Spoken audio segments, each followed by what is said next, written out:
Hey guys, today I'm gonna be doing the Attacktive directory room on TryHackMe.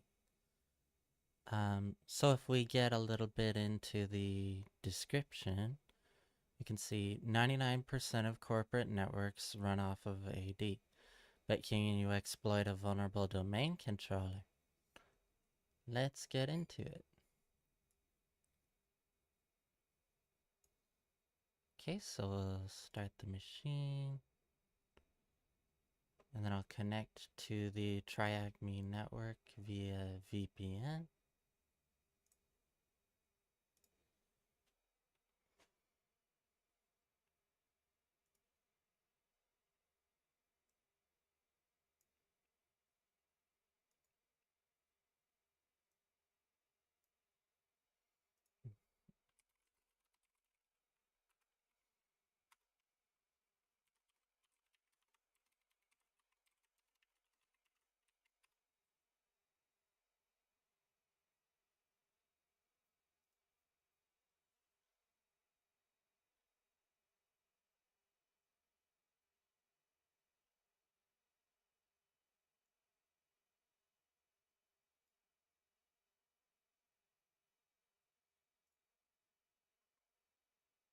Okay, we should be connected.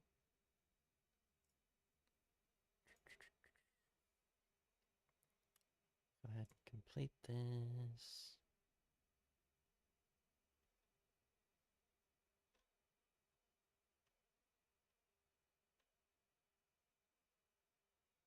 Open up the access page. Make sure we're good to go.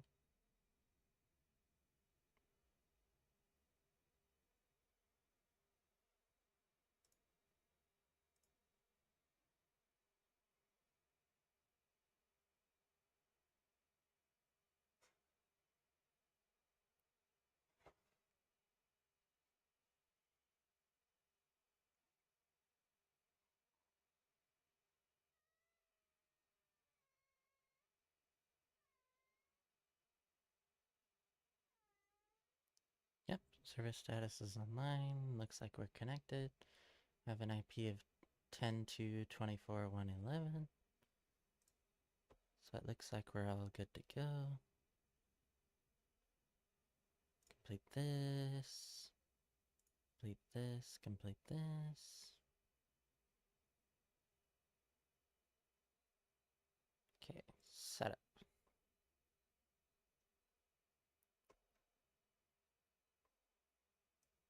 Make sure that all of our tools we'll be needing are installed. Should already have the latest version of Impacket, I think.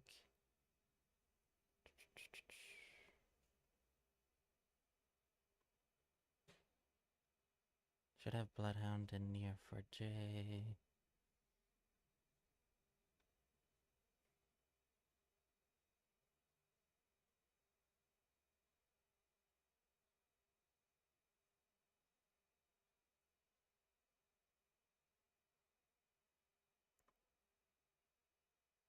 Okay, should be good there. Okay, enumeration.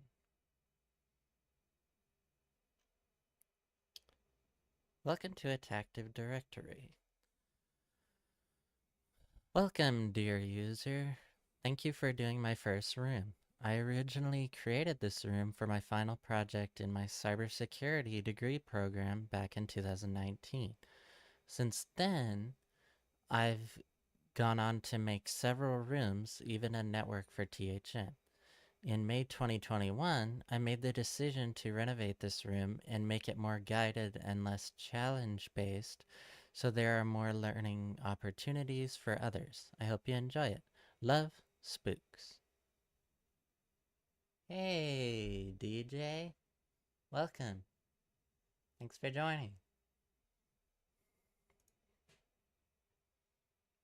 Okay. Enumeration. Basic enumeration starts out with a nmap scan. Nmap is a relatively complex utility that has been refined over the years to detect what ports are open on a device, what services are running, and even detect what operating system is running. It's important to note that not all services may be detected correctly and not enumerated to its fullest potential. Despite Nmap being an overly complex utility, it cannot enumerate everything. Therefore, after an initial Nmap scan, we'll be using other utilities to help us enumerate the services running on the device. For more information on Nmap, check out the Nmap room. Notes. Flags for each user account are available for submission. You can retrieve the flags for user accounts via RDP. Note, the login format is spookysack.local /user at the Windows login prompt and administrator via evilwinrm. Okay, what tool will allow us to enumerate port 139/445, which are SMB ports? Is that just Nmap? It seems like that's not going to be the answer. No.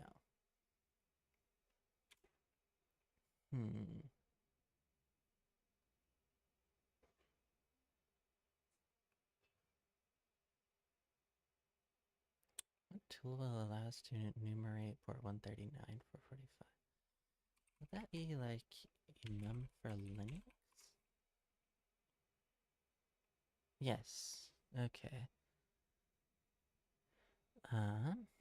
What is the NetBIOS domain name of the machine? Okay, so let's run an Nmap scan against our target.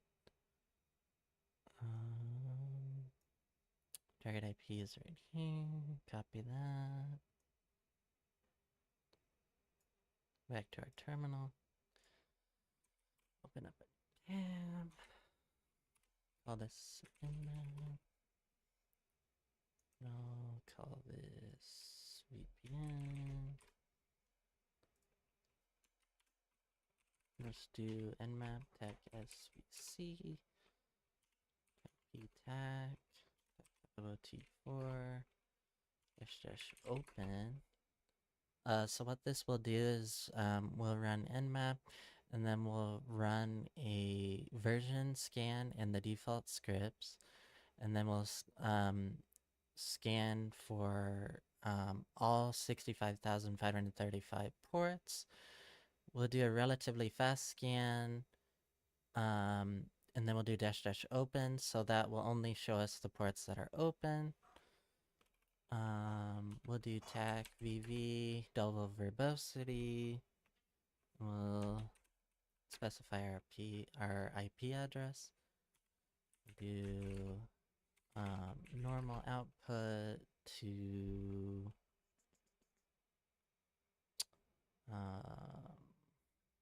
we'll just do Attacktive .nmap. Let that run.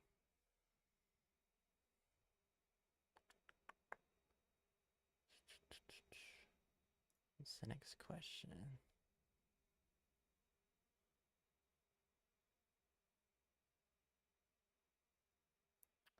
Let's see. What is the NetBIOS domain name of the machine? Okay, what invalid top-level domain do people commonly use for their Active Directory domain? It's probably .local. Yes. Let's see. 310.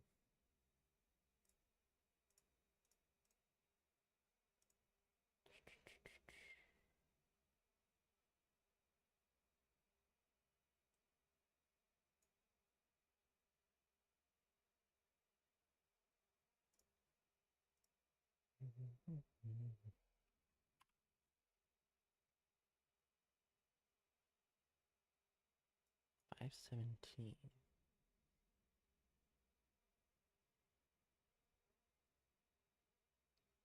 1, 2, 3, 4, 5, 6, 7. Looks like we have 7 open ports.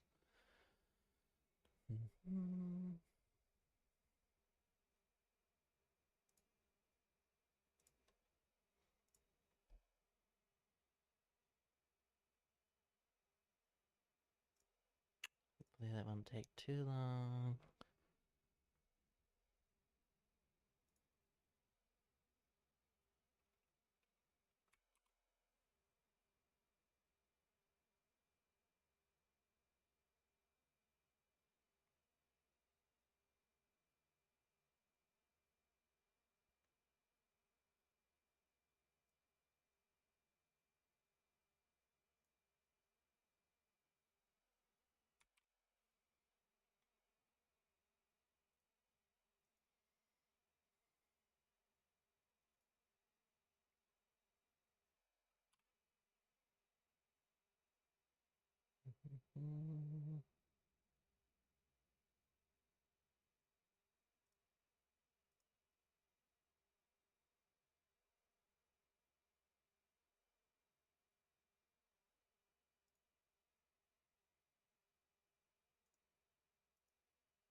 We found another open port on 49,819, 8819, 49,819. Yes. Huh? Mm-hmm. Oh, 49,666. Spooky. Huh?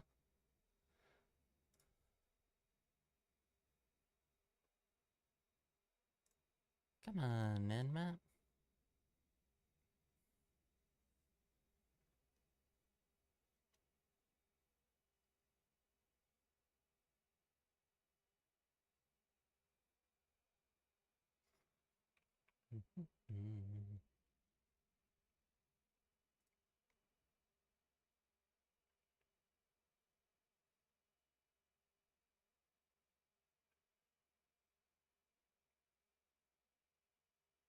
I've added some new commands that play some cool little videos to the stream lately.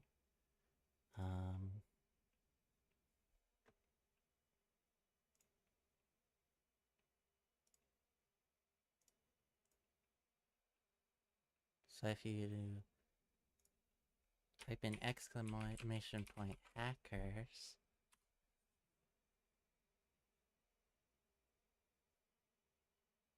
maybe.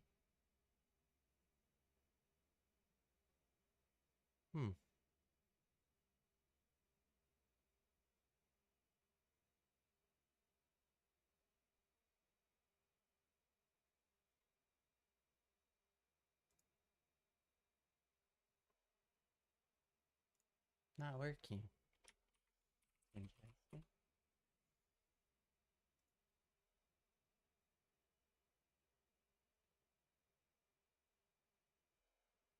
Hmm.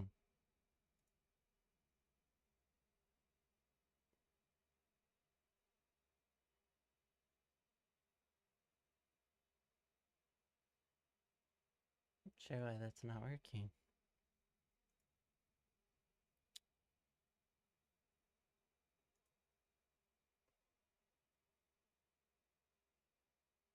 Have to figure that out later, I guess. Is it just that one? Let's try another one.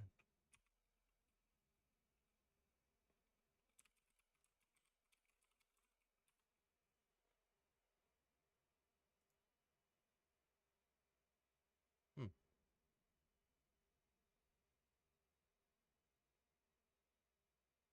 It's interesting.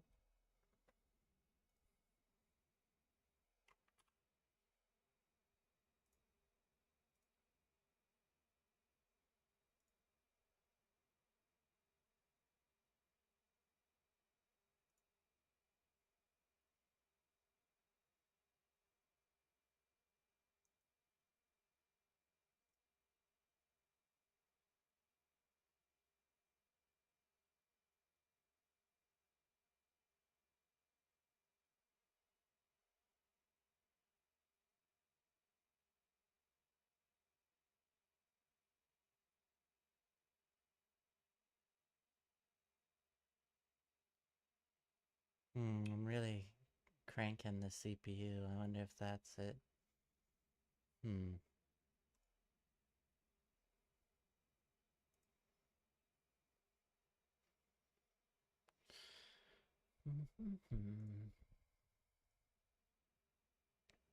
Come on in, man. Let's see, 156. Looks like we're about done then.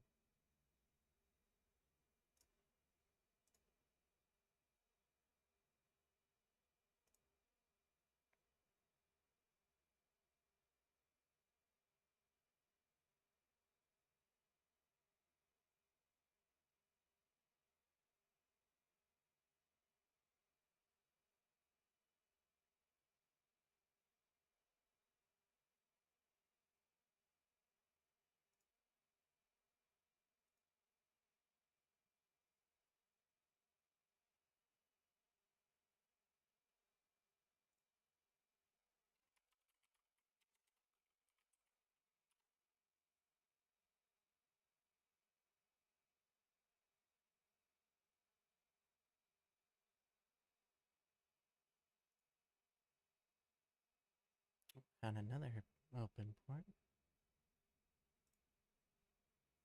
Or a few other open ports.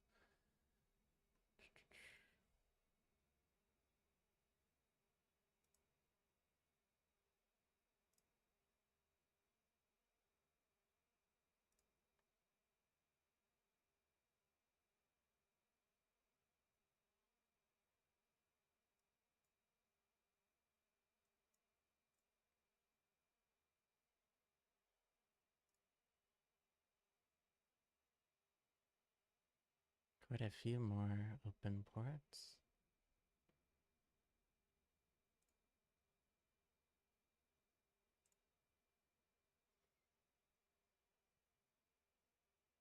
Got 88 now, which is Kerberos.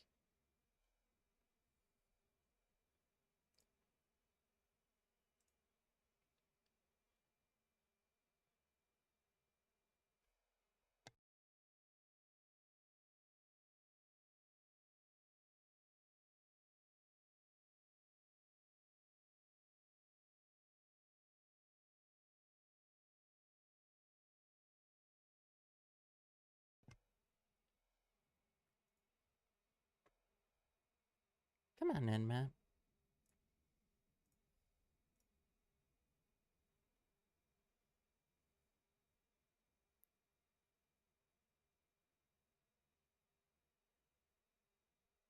Okay, now we're scanning 25 services.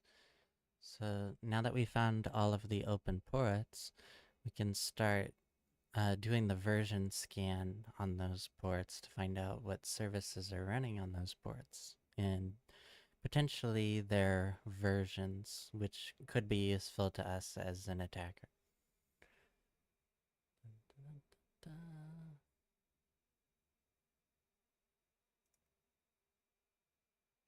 Especially if a certain version of that service has a certain vulnerability.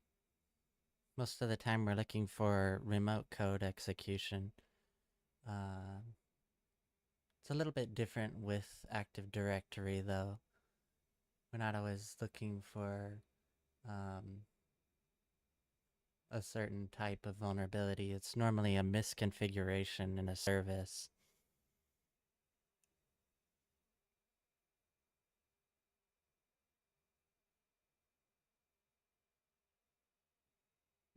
Yay, our scan is done. Okay, let's see if we can find out what the NetBIOS name of this machine is.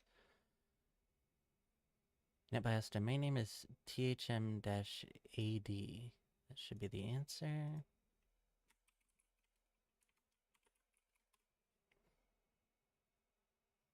And it is. Let's do a little bit more enumeration.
curious as to why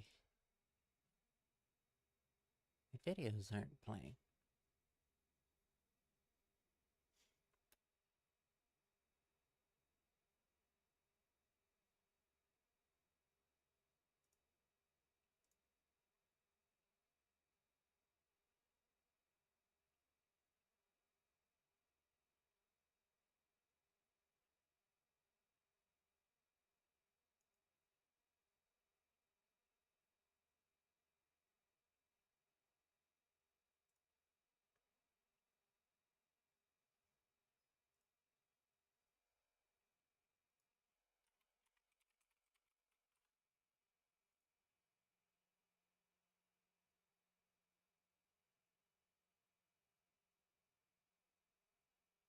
Hmm.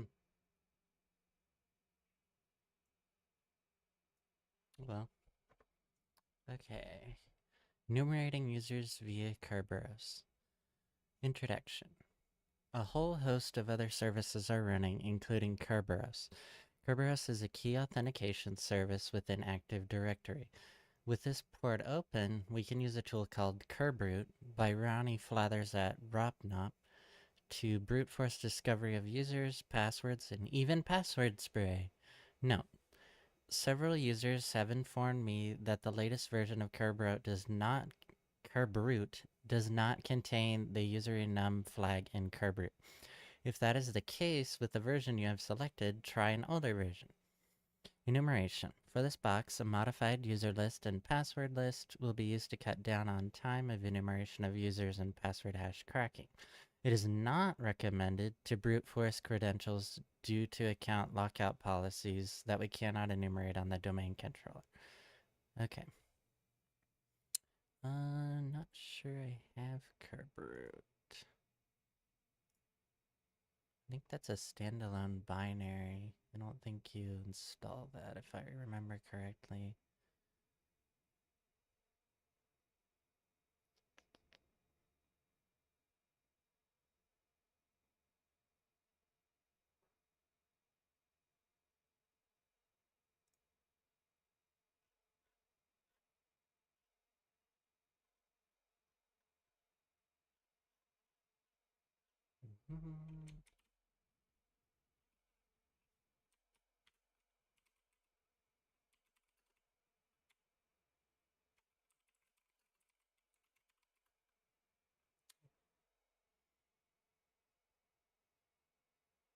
Mm-hmm.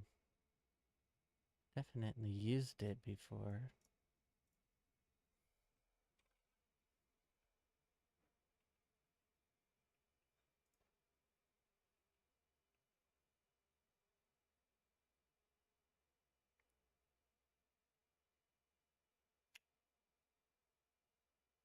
Version 103 is the latest. Yeah, it looks like it's a standalone binary with a Linux AMD 64.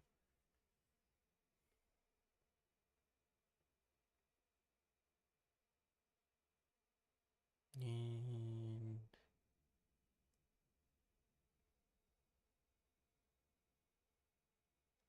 let's put this in my home directory.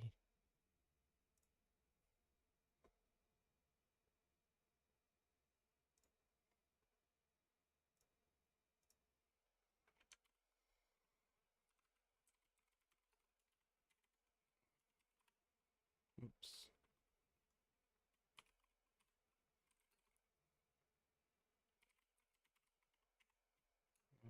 Call it discard root.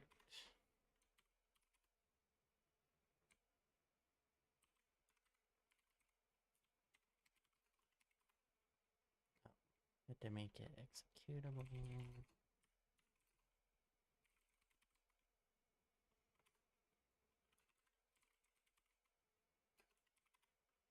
Okay, there we go. We've got that.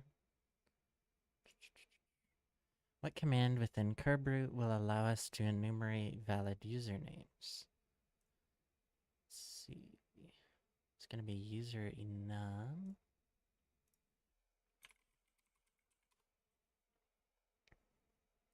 What notable account has discovered these should jump out at you? Okay, so let's run this. Root command. I think I need to get the user list and password list. Change.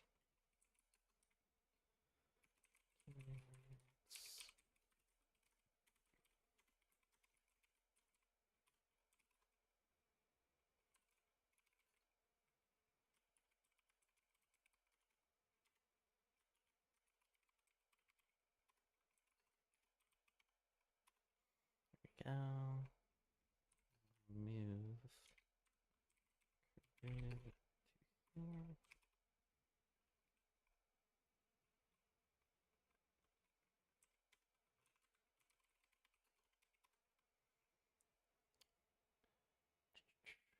And then I need to get the user list.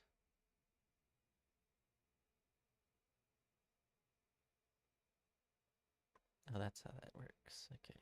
Save page as user list text. Document, CTF, TryHackMe, Attacktive directory, save that there. Oops, save. And go back.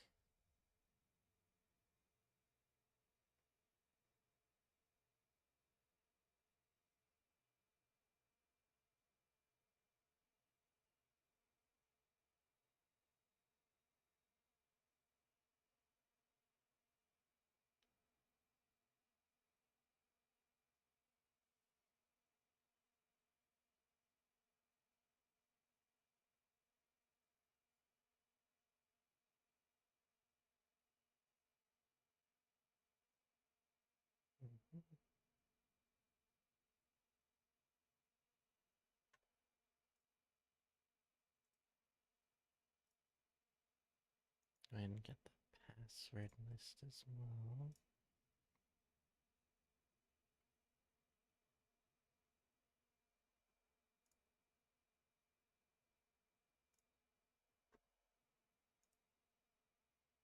Save page as. Save that as password list.txt. That's fine. Okay. So, let's see. Can we do root user enum tech h? Yes. Okay. What flags have we got? DC, domain,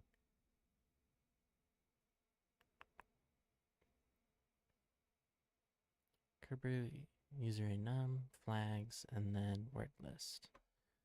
Okay. So, Kerberos, user enum, DC. Might not need to specify that. Maybe we should, though. I think we can just use the IP address. Maybe. User list.txt. Let's give that a go. No domain specified. You must specify a full domain. Okay. Should have seen that coming.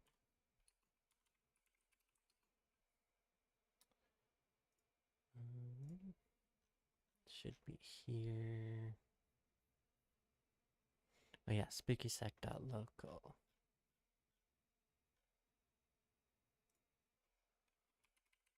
Spookysec.local.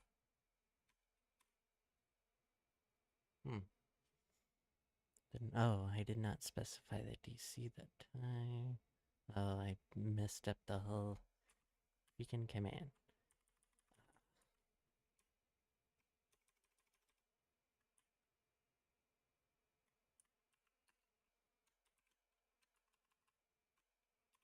Try that. It seems to be working. We have a valid username of James so far. svc-admin.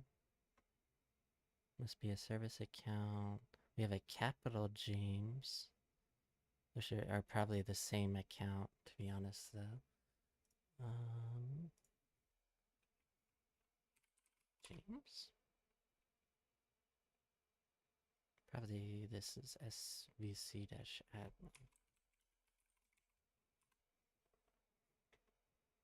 Yep.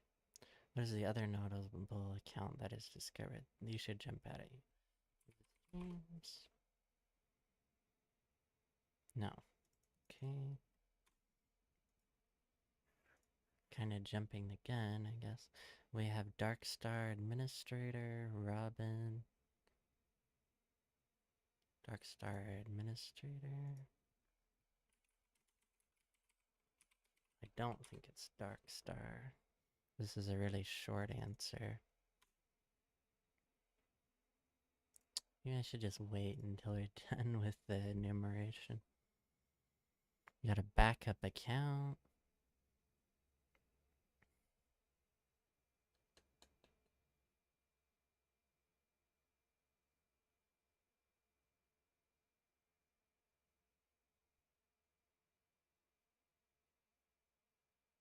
Hey, PS Lo-Fi. Thanks for joining us on YouTube. Welcome.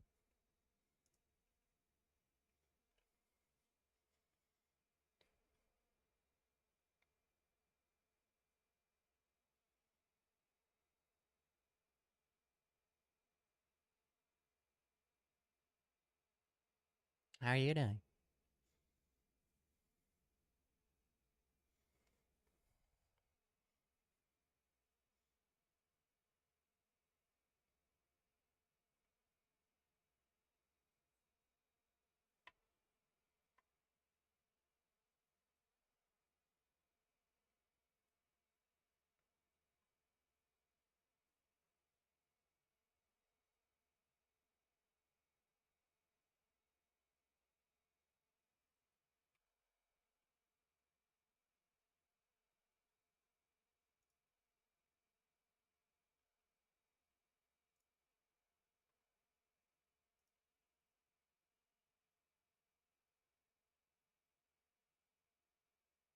This looks like it might be done. The answer to that question is probably backup, I'm guessing. That's a pretty notable user. Yep. Okay. Next, we're going to get into the fun stuff, exploitation. We're going to abuse Kerberos. Da, da, da, da.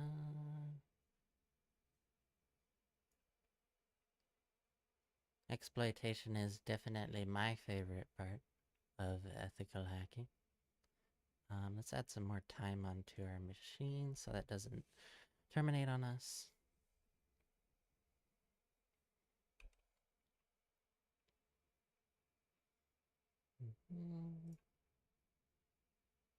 This might not stop on its own. I might just need to exit the program.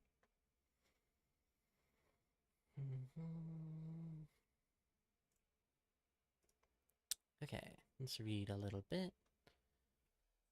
After the enumeration of user accounts is finished, we can attempt to abuse a feature within Kerberos with an attack method called AS-rep roasting.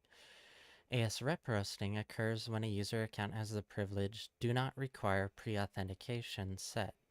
This means that the account does not need to provide valid identification before requesting a Kerberos ticket on the specified user account. Retrieving Kerberos tickets. Impacket has a tool called getNPUsers.py located in Impacket examples getNPUsers.py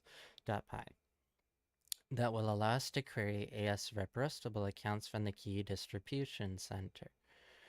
The only thing that's necessary to query accounts is a valid set of usernames which we enumerated previously via Kerber. Remember, Impacket may also need you to use a Python version greater than or equal to 3.7. In the attack box, you can do this by running your command with Python 3.9. Opt Impacket example is getNPUsers.py. Okay, answer the questions below.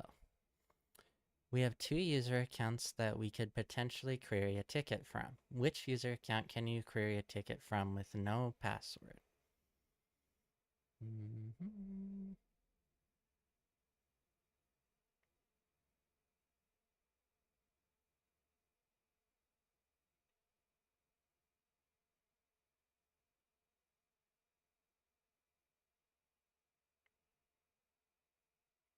I guess we'll just try both of the notable users that we found, svc-admin and backup.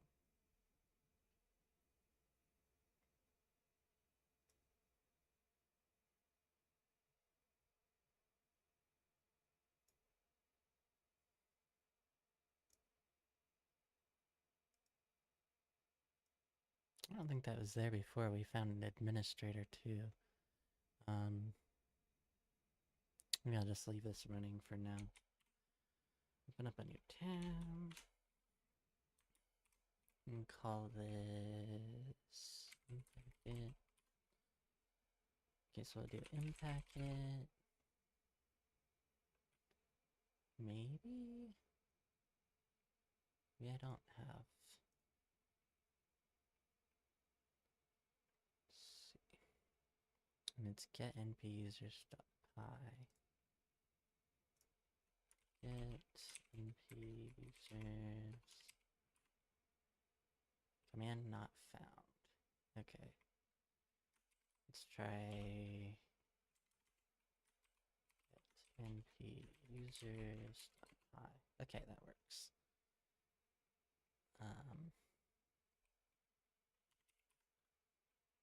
Get the help file. Okay.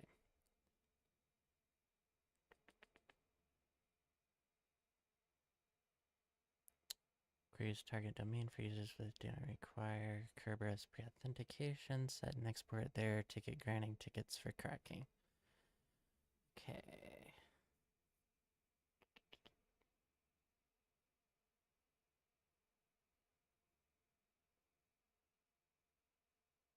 Dash request, dash output file, dash format, dash user file.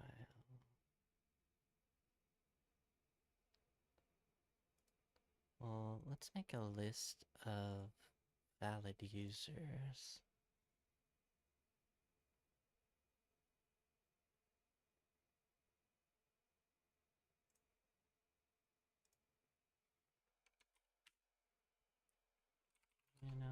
Valid.text. James, svc-admin, James, Robin, Darkstar,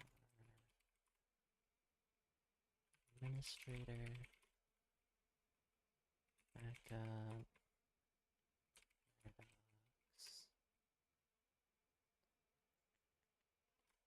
James in all caps, Robin with a capital R, and administrator.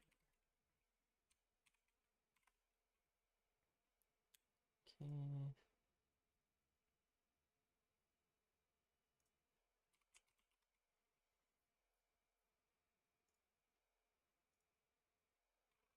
So I'll just do get np users.py.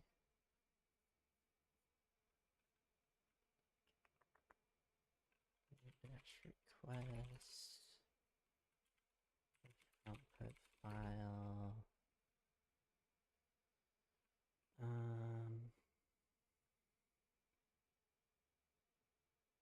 Yes, snap.text dash users file valid.text.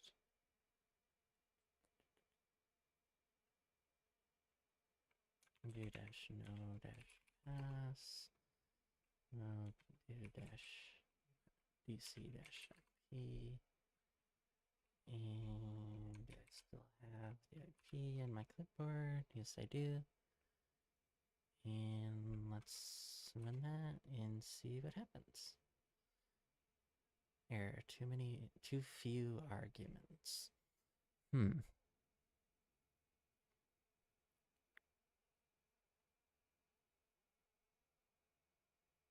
Packet version 0919.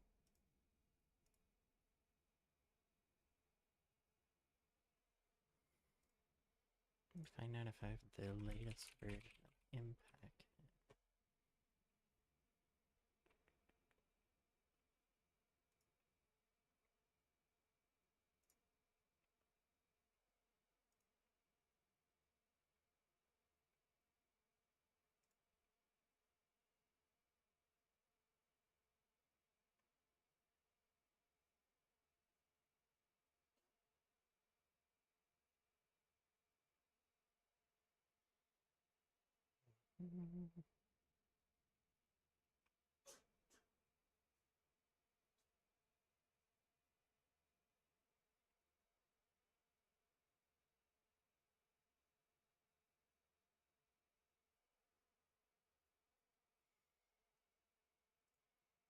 I run this with Python 3.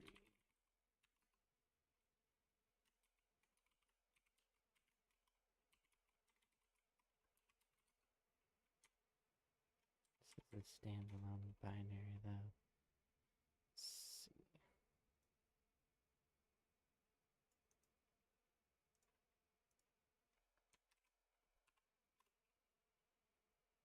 SM3 can't open file.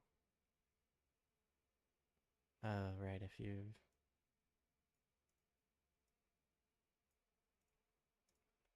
You know, they can't just run impacket and then get NP users.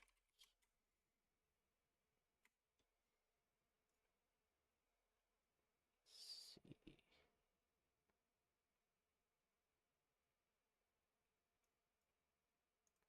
Try this.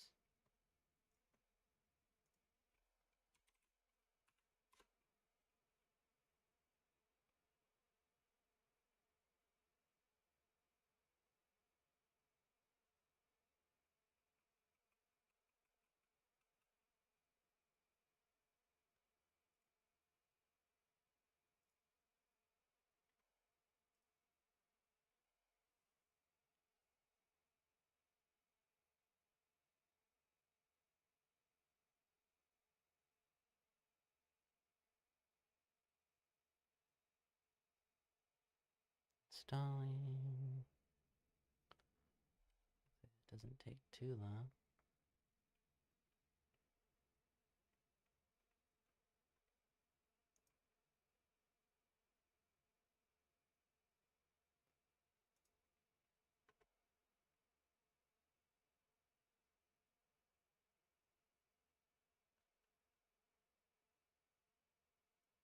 I think that worked. Yeah. Oh, I still can't run that though. Hmm.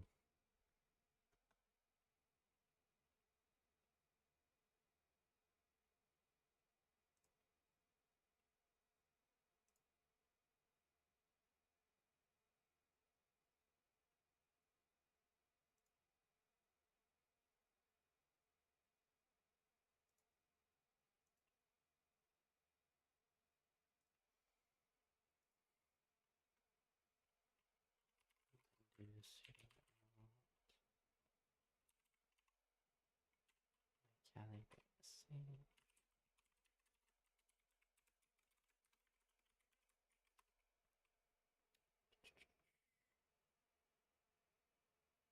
On nuke impacket.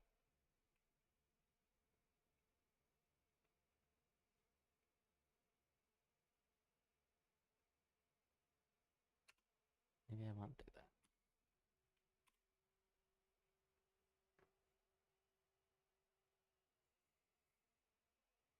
Fix it. Let's do that first. 5.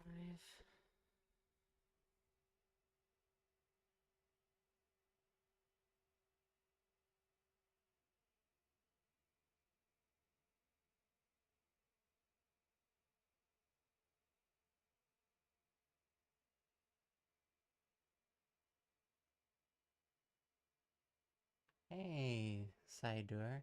I hope I'm pronouncing that right. I'm very sorry if I'm not. Um, welcome from YouTube. Thank you for joining.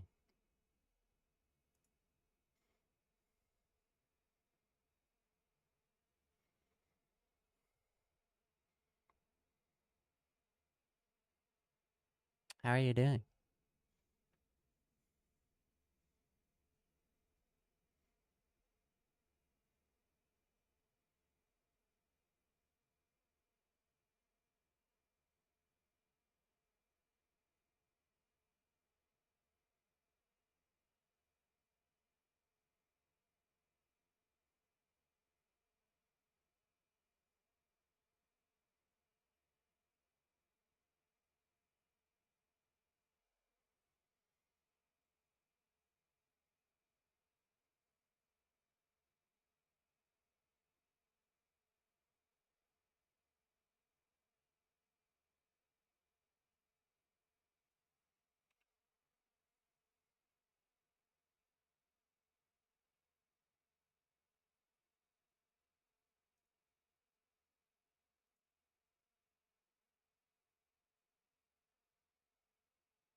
Okay, let's try this again.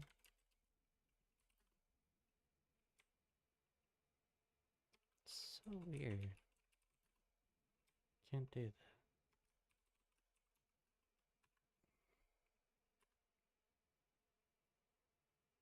Too few arguments. Let's look at the help page again.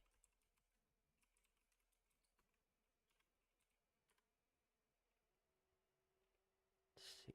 Target domain / username.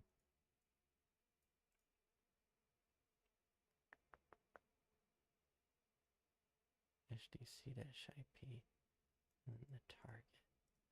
I wonder if the problem is that I have to have the IP twice because one is for the DC and the other is for the target. No, domain should be specified. Okay.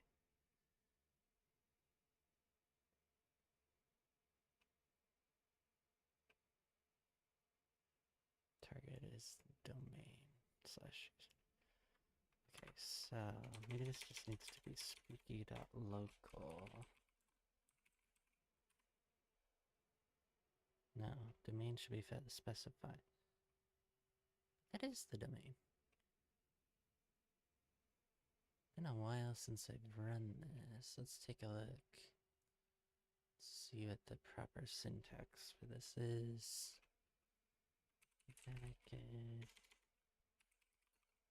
Get users.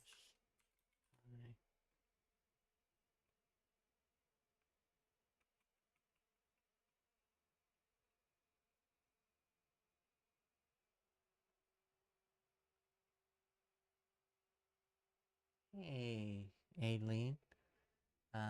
If that is how you pronounce that, I'm sorry if that's not. Um, Welcome. Thank you for joining.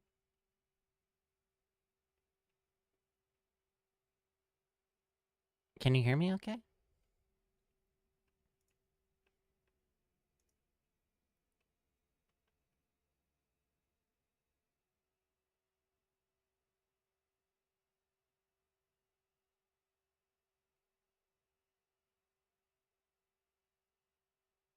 My voice is slow?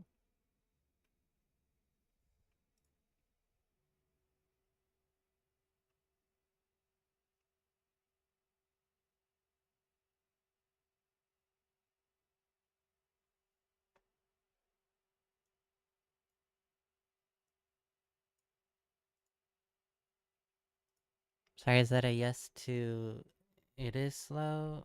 Or, um, It's better.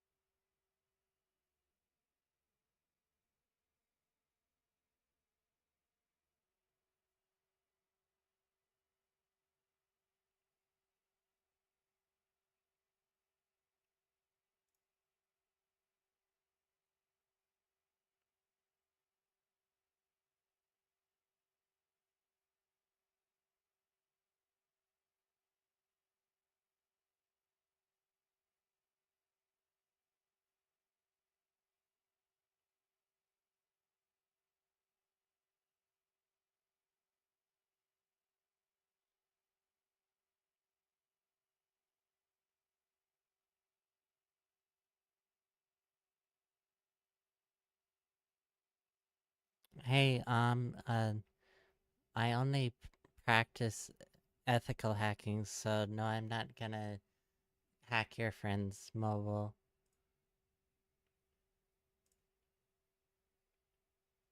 That is against the law. This is an ethical hacking channel.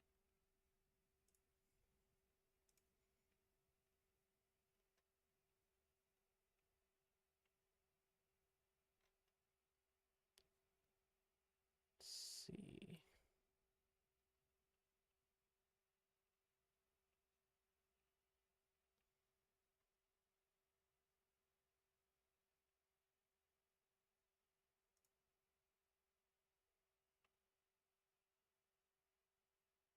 Well, then you've come to the right place, Ailey. Let's see. Required positional argument, domain/username.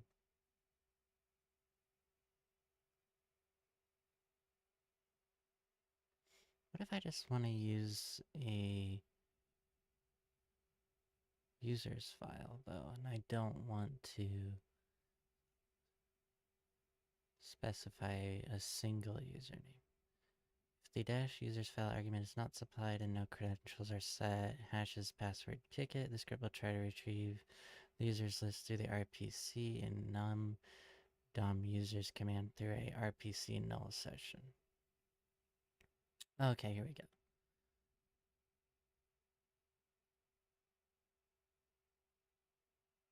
Users list dynamically accrued with their RPC null session with the user's file. This is what I want. Get np users.py, tag users file, users.text dash request dash format, hashcat dash output file, asrep roastables.text dash dc dash ip, domain. Okay, let's try this.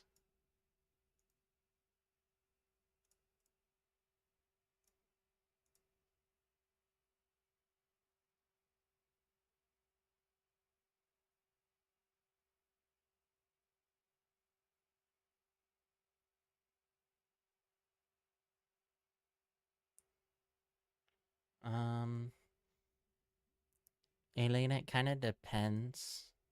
Like how fast you learn and the time that you put into it.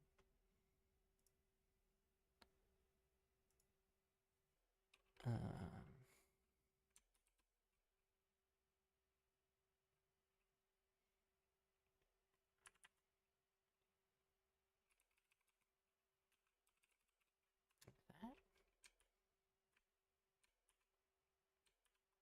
this is gonna be valid. Next.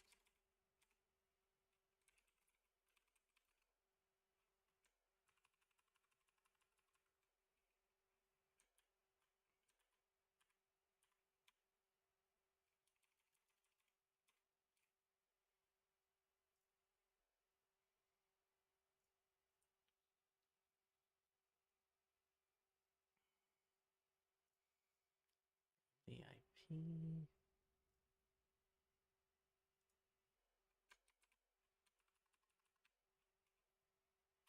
Sorry. Ah, but we do need to specify dash no dash yes. Session error. Did you see error wrong realm?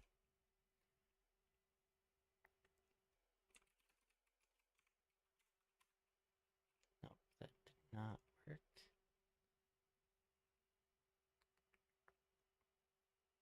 Whoops, I did spook.local. Let's try that again. Spooky.local.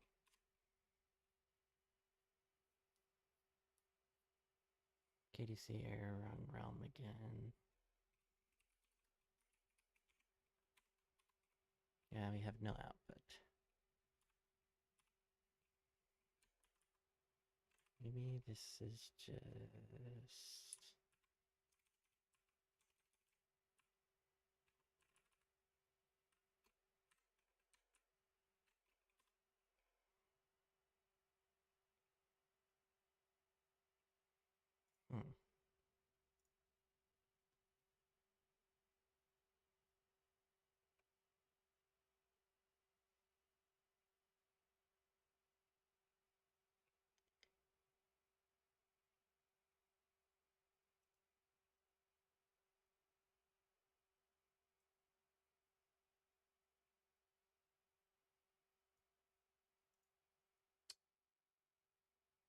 Hmm. So a good place to start, Aileen, if you're a total beginner, is the complete beginner path on TryHackMe. That would go through Linux fundamentals. I believe there are Windows fundamentals as well. Can show you a little bit.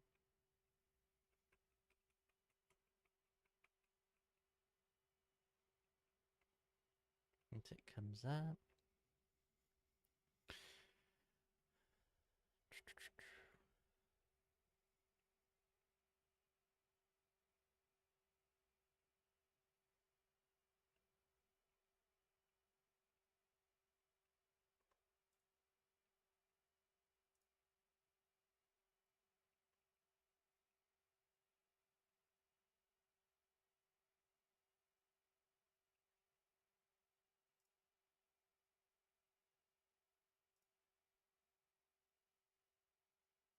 So if you go over to the Learn tab on TryHackMe,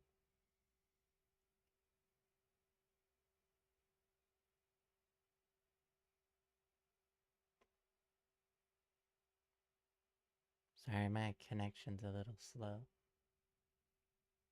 Yeah, I can tell you a little bit of a roadmap.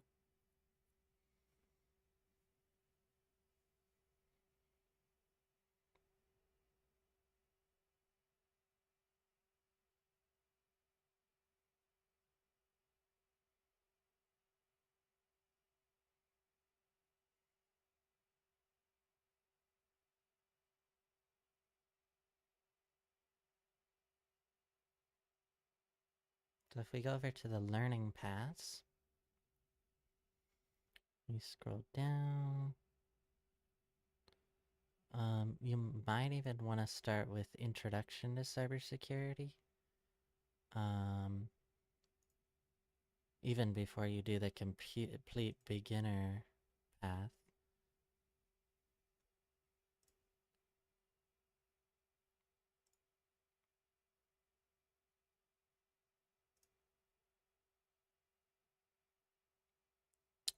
What system requirements do you need to learn cybersecurity? Really all you need is a decent laptop.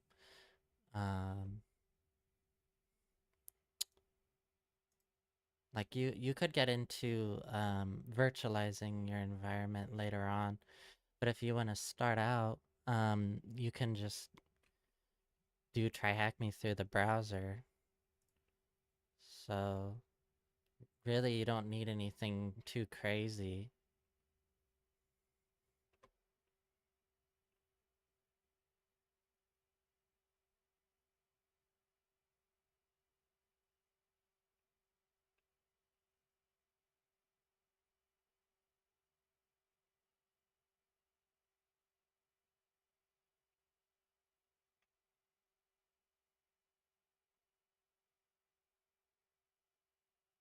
Really just a stable laptop and a decent internet connection.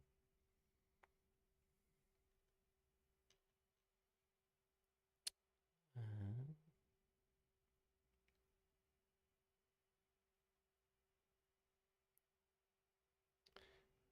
so since you're a complete beginner, and if you don't have any prior knowledge of cybersecurity in general, you can run through the Introduction to Cybersecurity learning path. It has a difficulty level of easy, and there are 8 hands-on labs. So the different sections, there are 3 different sections. You have section 1 is Introduction to Cybersecurity. So you learn about offensive security, defensive security, and careers in cybersecurity. And then section 2, you'll learn about web application security, operating system security, and network security. Section 3 is intro to defensive. Section 2 is intro to offensive security. Offensive security is like ethical hacking and penetration testing and red teaming.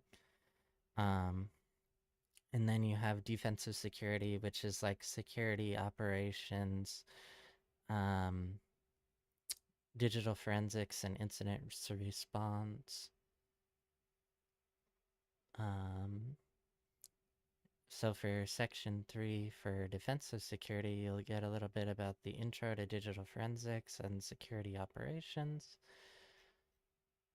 And then after you're finished with that, you can jump into the complete beginner path.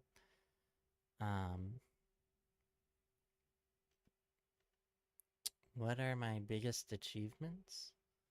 Um, so I started out in IT, and then did that for about 3 years, and then transitioned into cybersecurity, doing SOC or Security Operations Center work, monitoring for threats and escalating those to the client.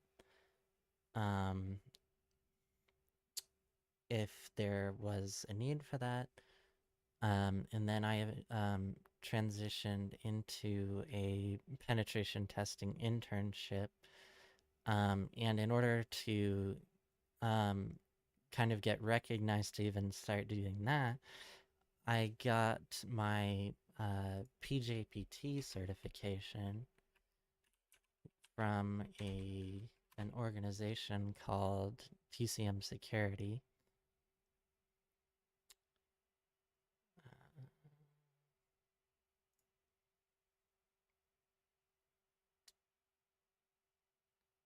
And the PJPT stands for Practical Junior Penetration Tester.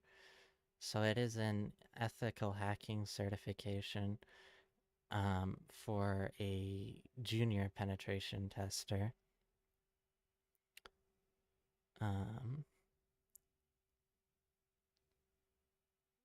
The exam assesses a student's ability to perform an internal network penetration test at an associate level. And so this tests you on Active Directory and compromising a Microsoft Active Directory domain. And so that was really good for getting my foot into the door for penetration testing. And this is a completely practical exam, unlike, say, the CEH, which is just, or the Pentest Plus, which is multiple choice. It has some practical on it, but this is a completely practical exam that it acts like an actual real-world penetration test, and you enumerate and end up compromising the domain and write a professional penetration testing report. So I would say this is probably one of my biggest achievements. as well as just breaking into the cybersecurity industry. Um, Also, if you look at my achievements on TryHackMe,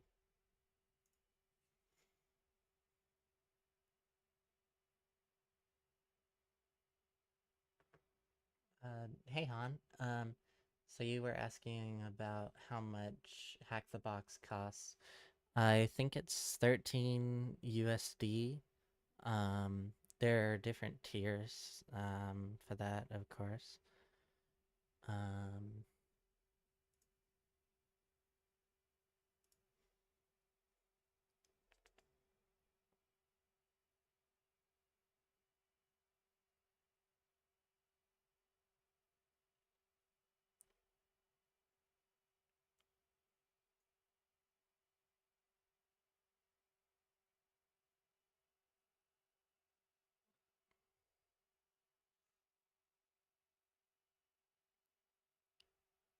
so, as far as my achievements on TryHackMe, I have a rank of 4,996. I'm in the top 1%.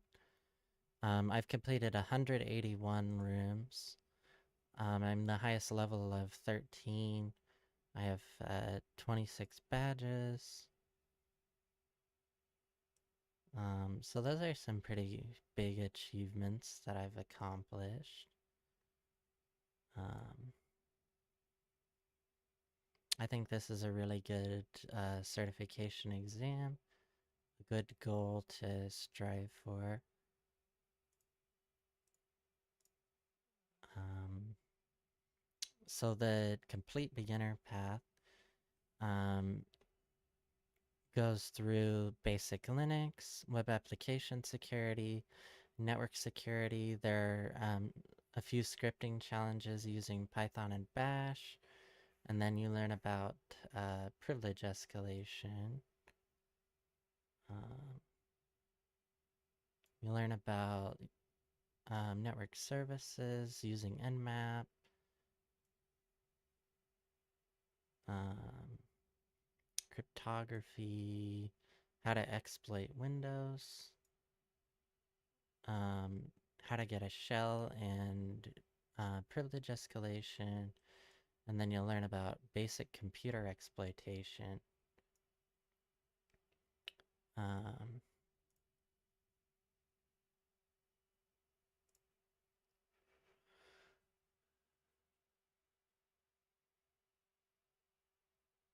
what should you learn to get the best package? Um, like, um, what do you mean exactly there?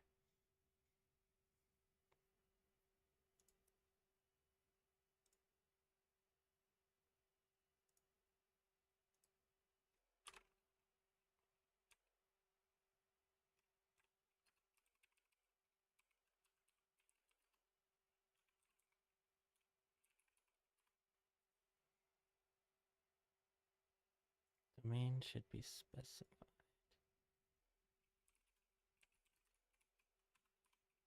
Still don't have any output.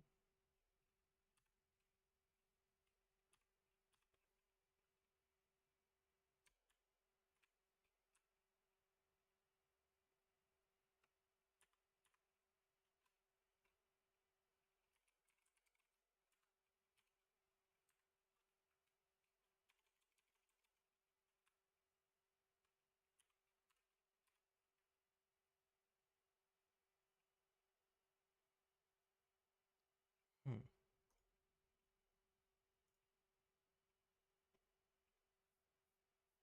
Domain slash.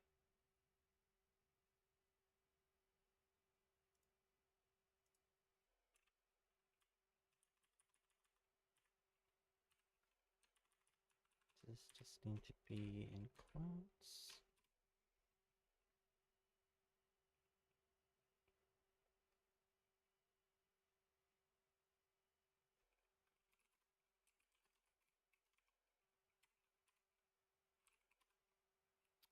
was have issues with this.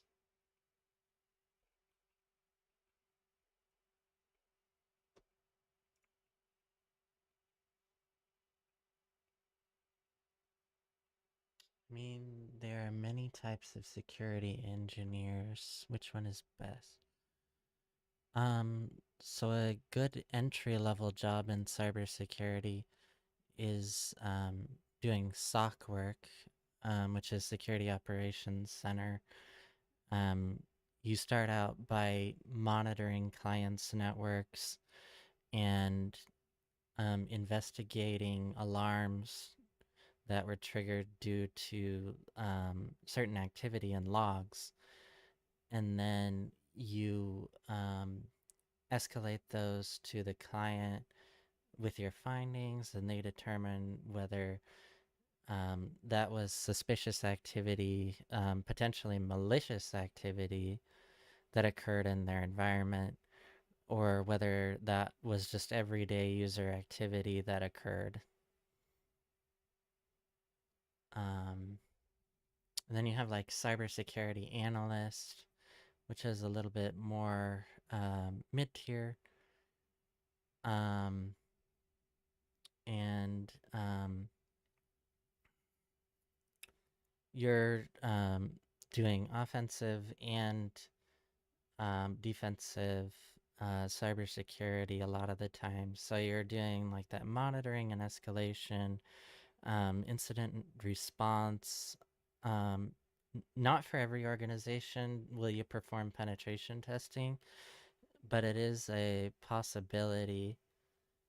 Um, you also have like SOC 1, SOC 2, um, and SOC 3. Can I write that?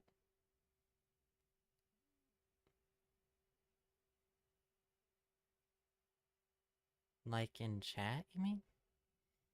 Or, sorry, what do you mean by that?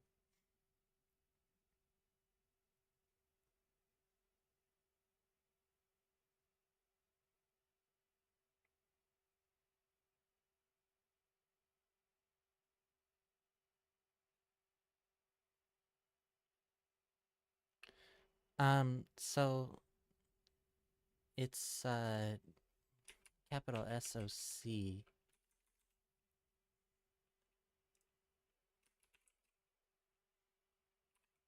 like that. And it stands for Security Operations Center.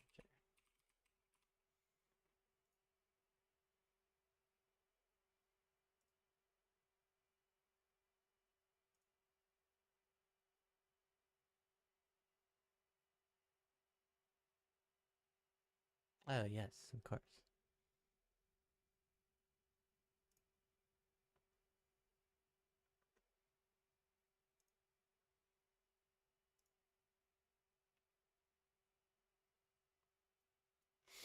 And there's actually a SOC level 1 path on TryHackMe. Hell yeah! Goblet life! Aileen Whoa. __ VTuber followed your channel. Hey, thank you for the follow, Aileen. Appreciate it.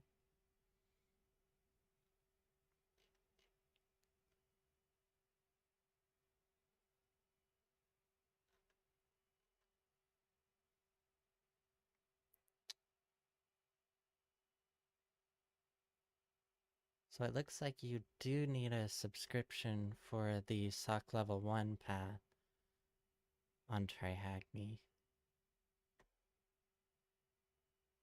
Maybe?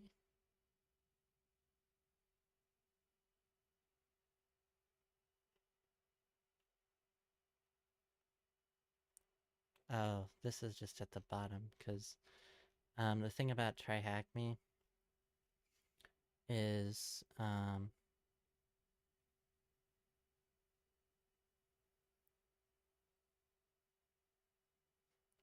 if you upgrade to premium, then you get access to like premium machines Um, and you'll get faster machines and private VPN servers, and as well as access to premium content.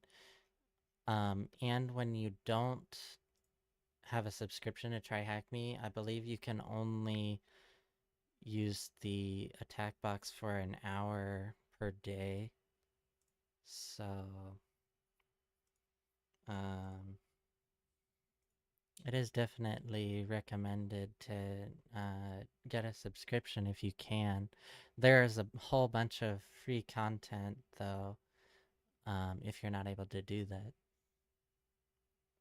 Oh, you're a student, okay. So I would recommend you join my Discord server. And I can kind of chat with you better and share resources with you and stuff.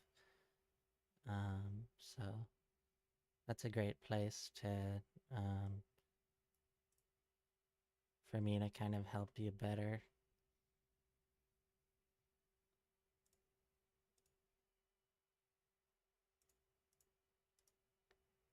Um, so let's see if we can get this.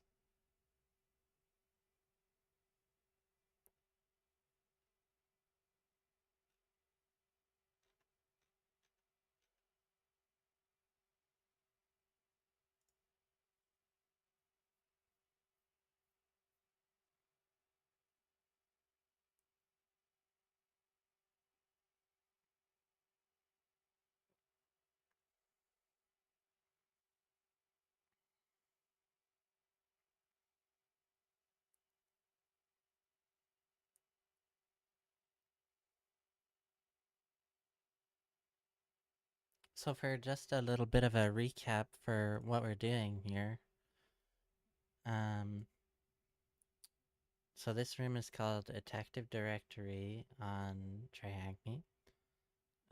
We went ahead and deployed the machine and did some setup, installed the tools that we needed, and then we did some enumeration and found some valid users with a word list. So we started out with by connecting to the TryHackMe VPN, and then we ran a nmap scan against our target, and found out that let's see, the NetBIOS domain name of this machine is thm-ad. This is a Windows machine, and it is acting as a standalone domain controller.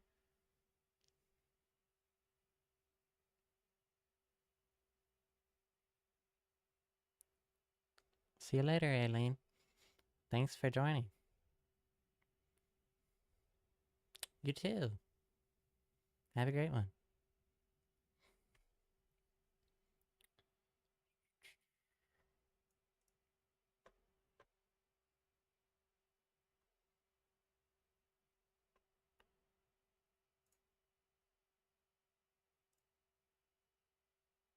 And we found out the domain name is spookysec.local. Then we used a tool called KerbRoot to find valid users.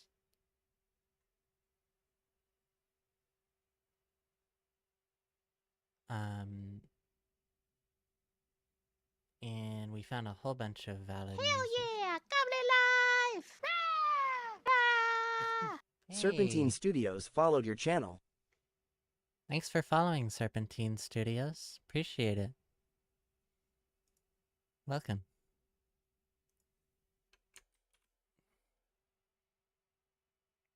So after we found some valid users, the next thing we're trying to do is find out which of those accounts are ASRep roastable.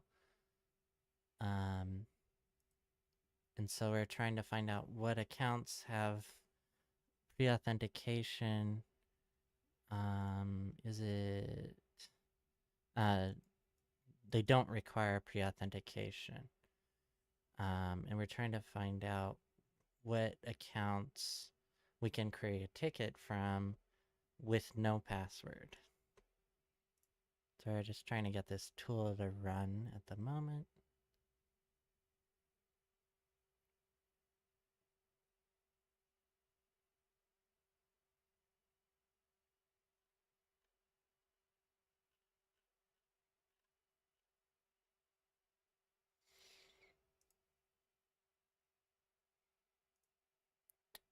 So just trying to figure out what I'm doing wrong.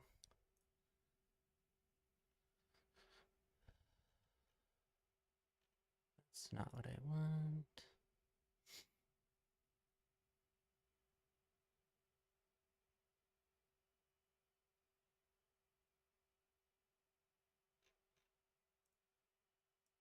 Let's try this.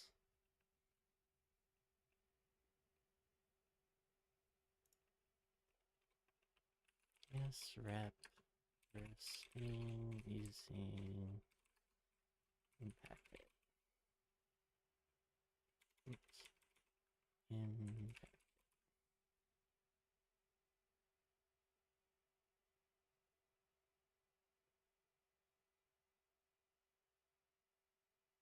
Hey, Iro Venza.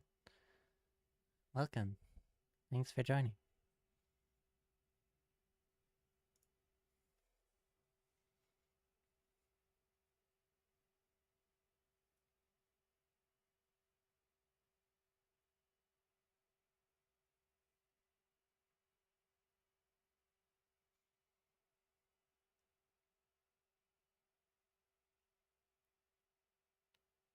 Okay.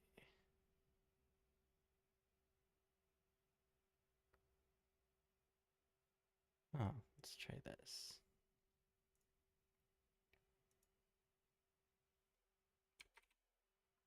Whoops.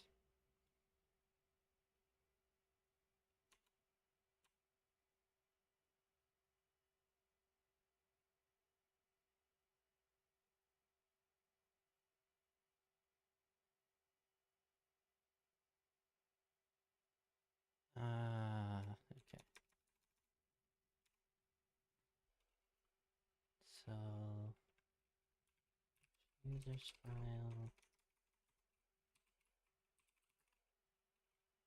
valid.txt, spooky.local slash dash output file is red text. Whoops.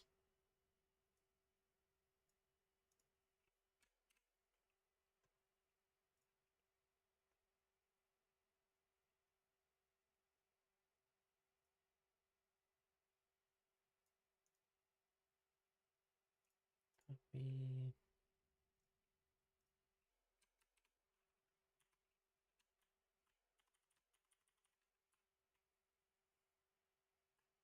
I think I need to do that. In our file, valid text. Let's call this asrep.text.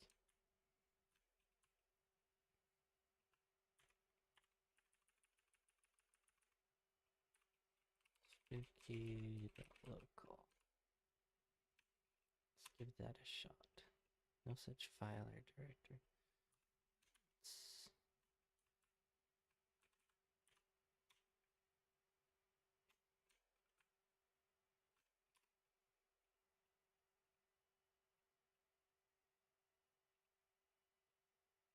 Name or service not known.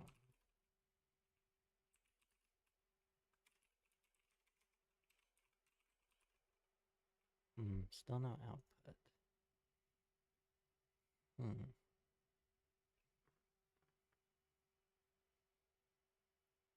Name or service not known. Let's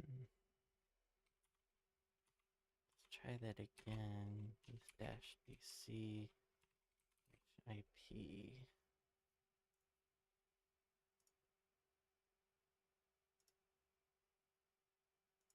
And specify our target IP.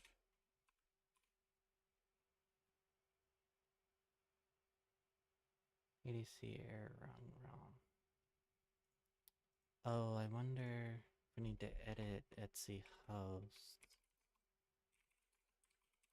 to point to spooky.local.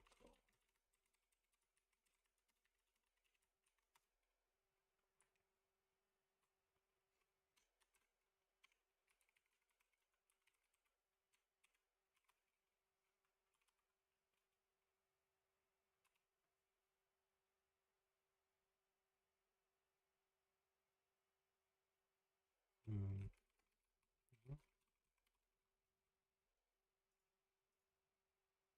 Well, damn.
Hmm.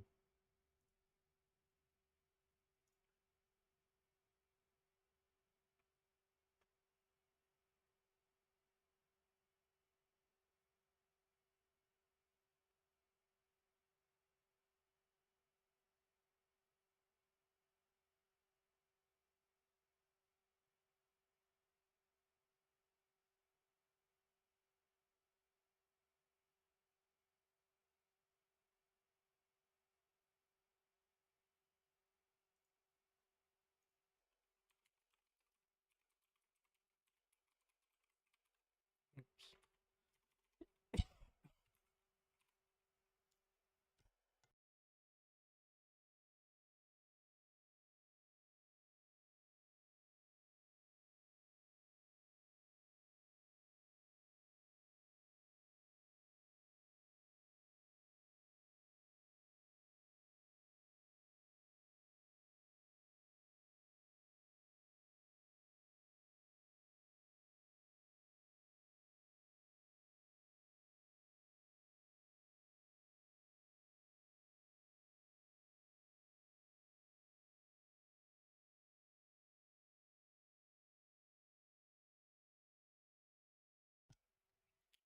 Try this.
Let's look at this error.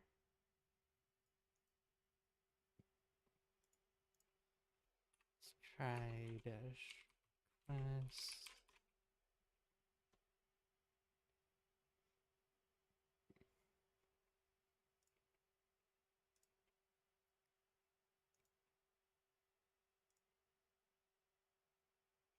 Oops. Didn't get the K.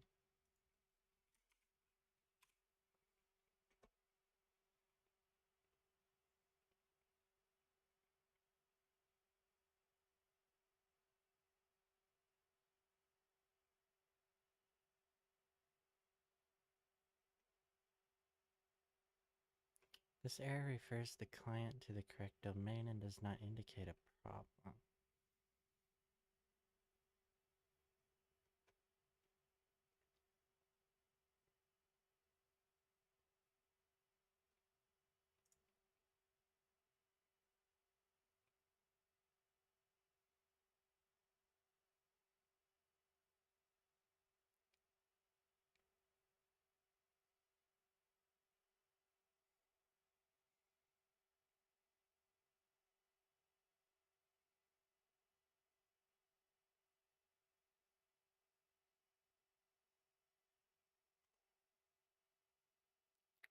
It's being returned by Active Directory because users are attempting to obtain a Kerberos ticket granting ticket for a realm that is not hosted on the server to which they are authenticating. It's not hosted on the server to which they are authenticating.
Oh yeah,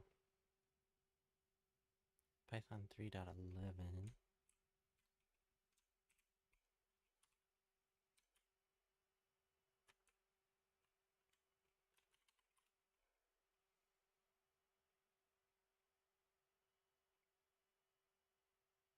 Can't open file. I'm thinking Python is not the issue though.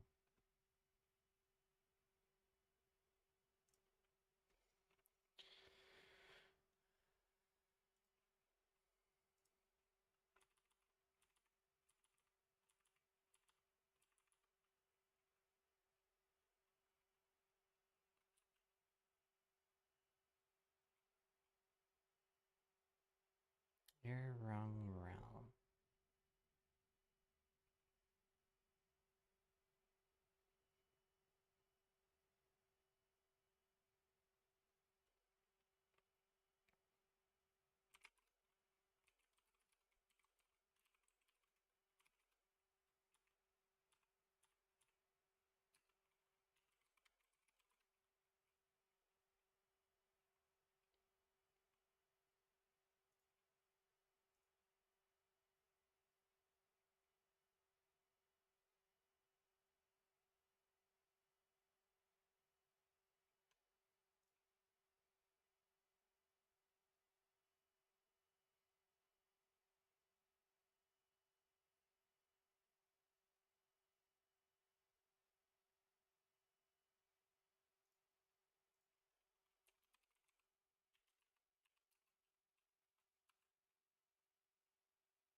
tried that, yeah.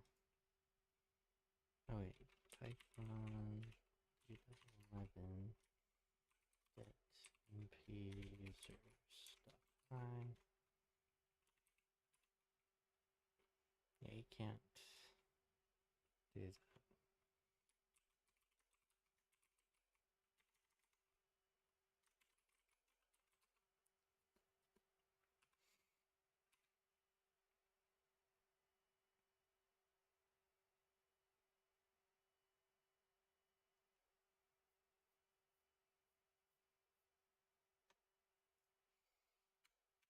Maybe I should try instead of a user's file.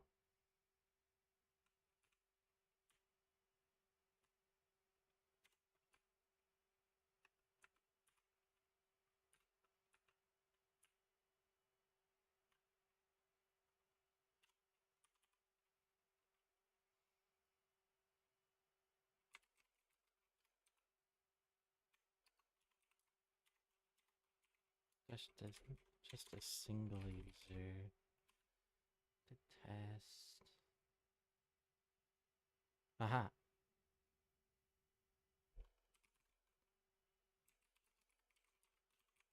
So it works? Nope.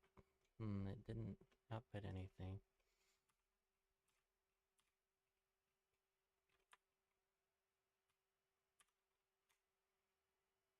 Let's not output the file.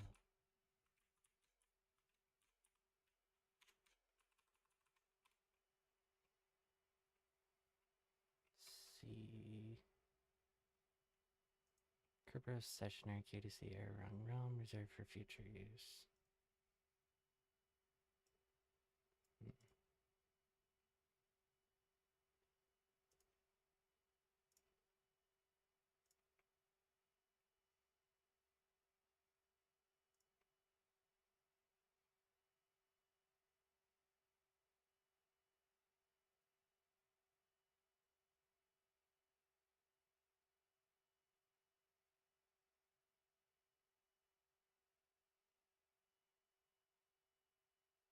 Oh, is my mic not loud enough? I think I've got it at 300%. Let's see. Yeah.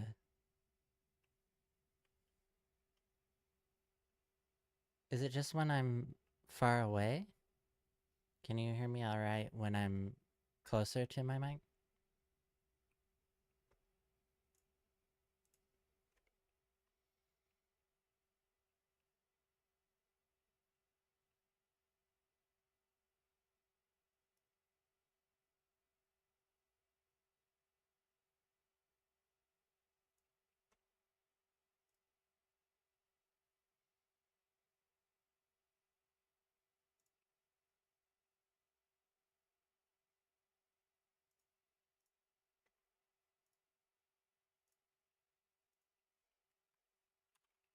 Let's try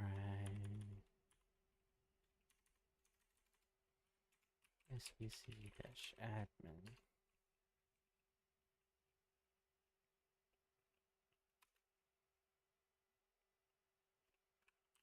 Why am I not getting any output?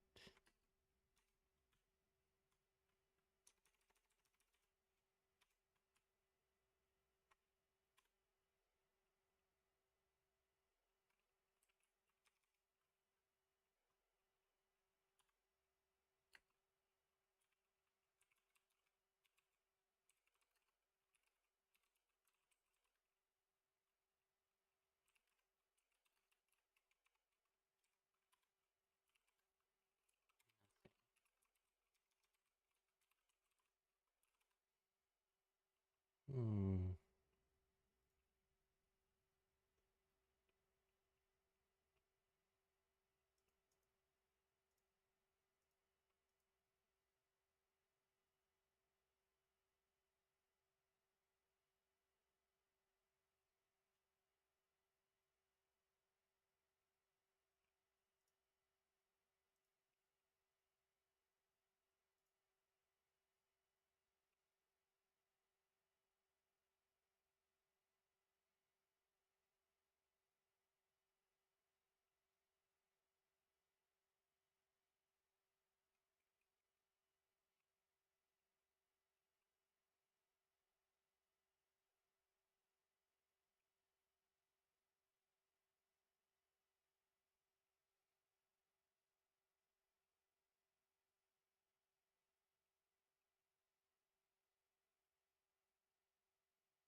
just set to Python.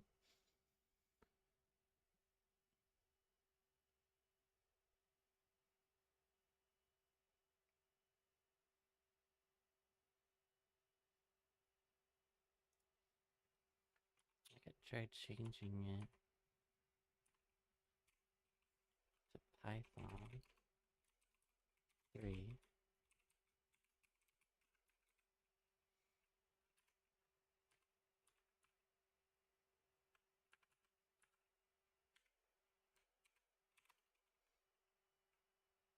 Oops.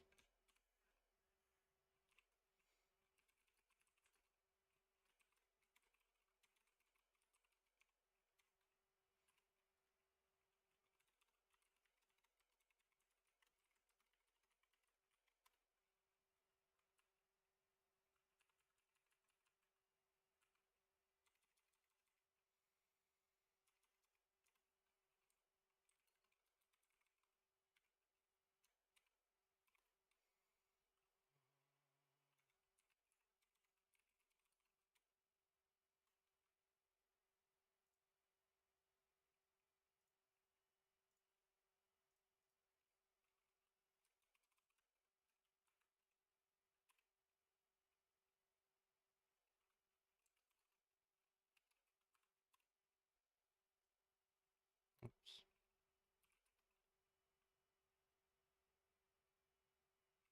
Yeah, it's not getting any output. Well, actually, let's see. So, alt.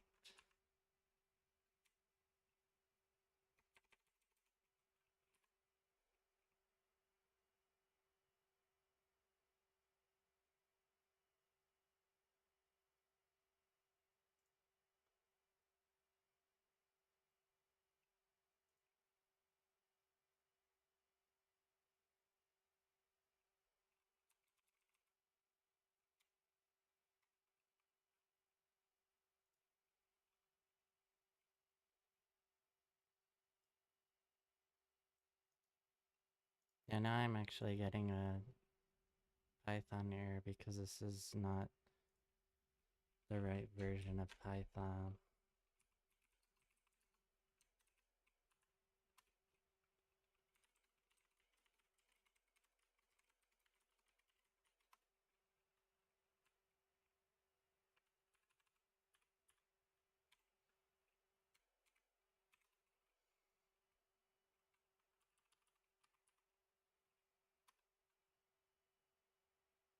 It seems to be working, sort of.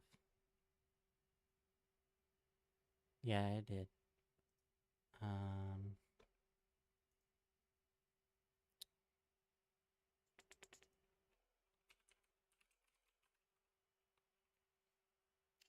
Normally you can just run npacket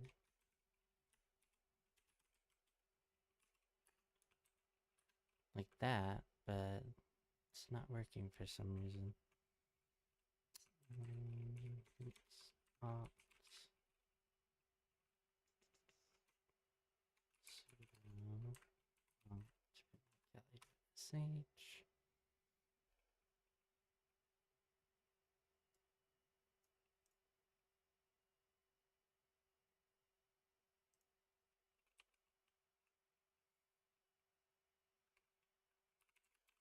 Locate.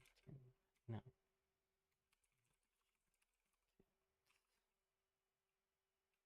So it's not actually installed as a system command.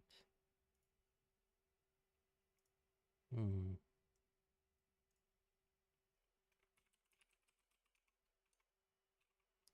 Oh, that's right. It's npacket dash.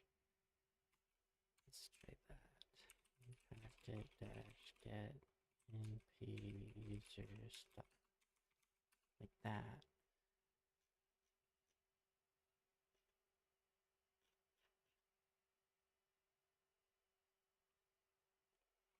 And then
no.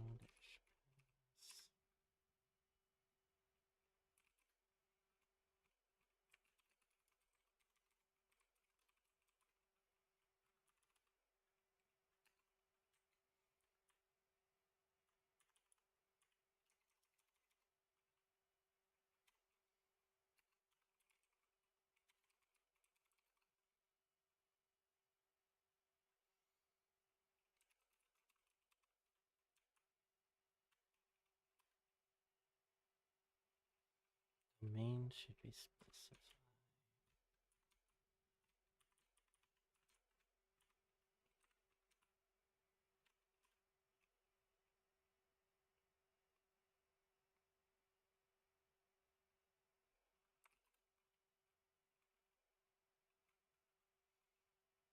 Hmm.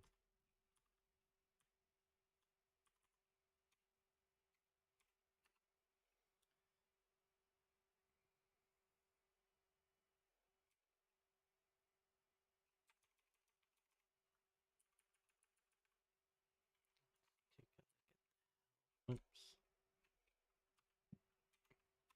Again. Yeah, the tool seems to be working fine.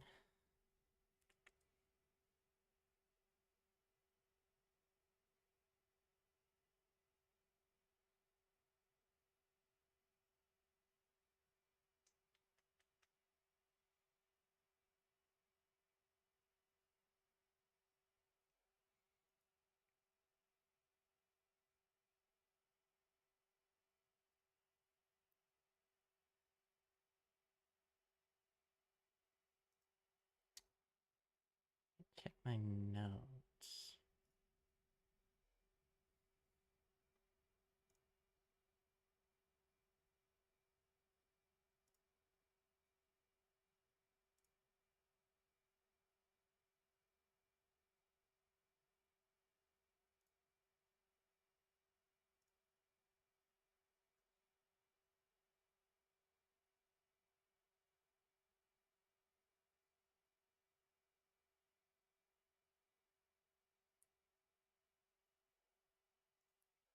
Try Attacktive get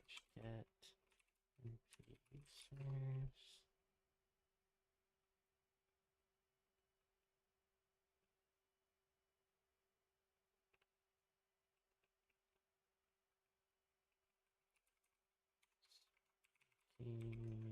Local backup -bc-p request.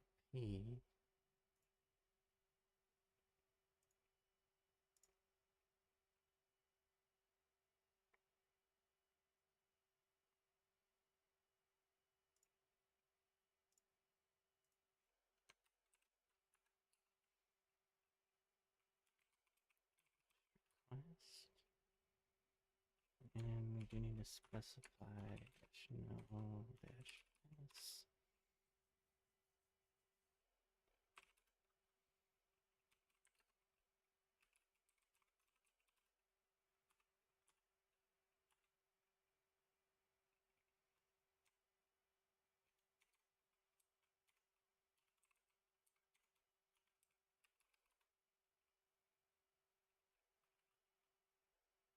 Wrong realm.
Yeah, that's for the attack box, though.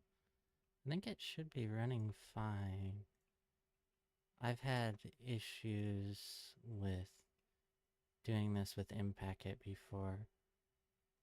So as you can see here, when I run impacket-get np users, we don't see that Python error anymore. So this should be working fine. It's an issue with getting the ticket granting ticket from the key distribution center.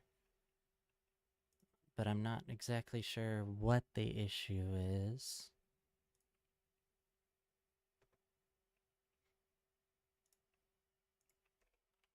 Packet get np users. Oops. Dash users.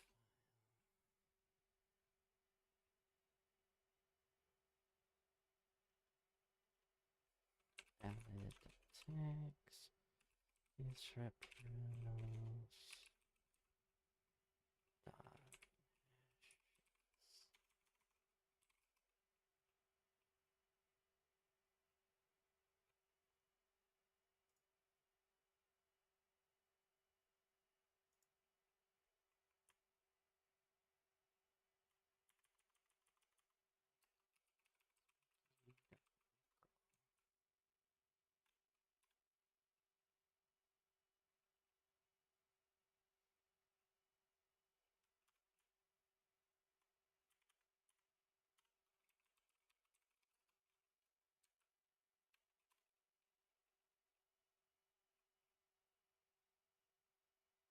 Main should be specified. Oh, let's forget the slash.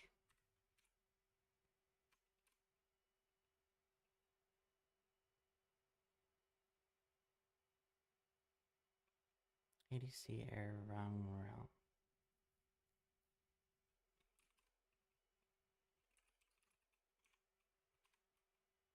Still no output.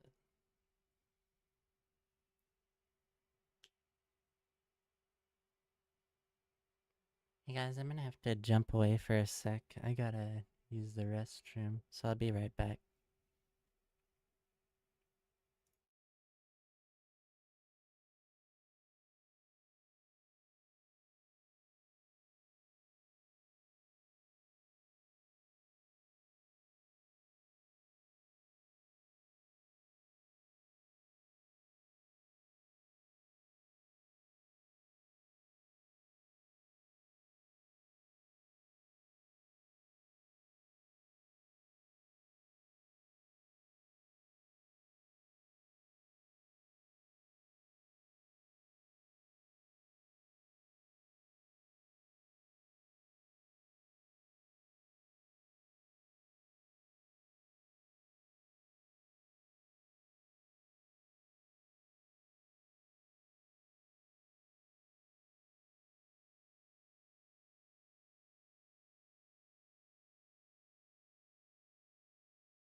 And I'm back.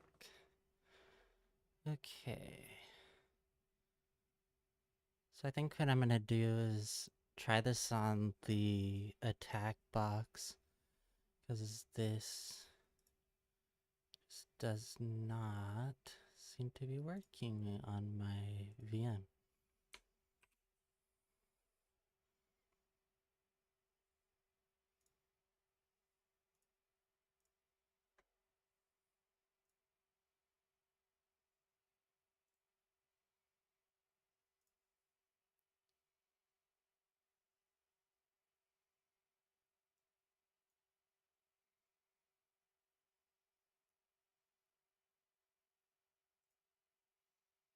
I've actually done this machine quite a while ago in the past, and I think I had the same issue and just ended up having to do it on the attack box.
It is a very interesting topic.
I did try it with Python 3.11. I don't think I have 3.12 installed, but I'm switching over to the TryHackMe attack box because I wasn't having any luck on my own virtual machine. And I believe I've gotten it to work on here before.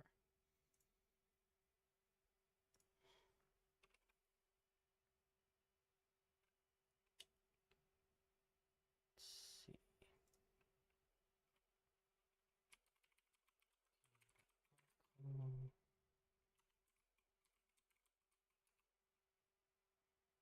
I don't have the user's file in here.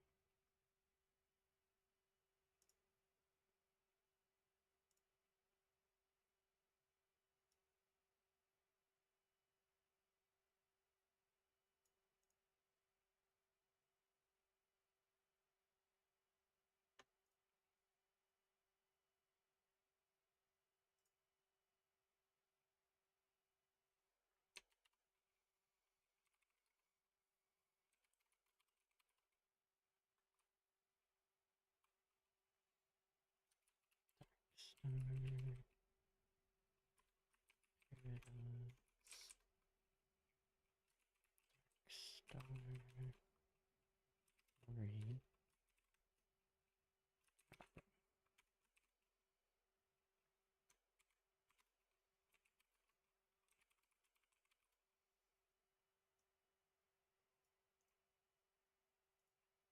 Copy these.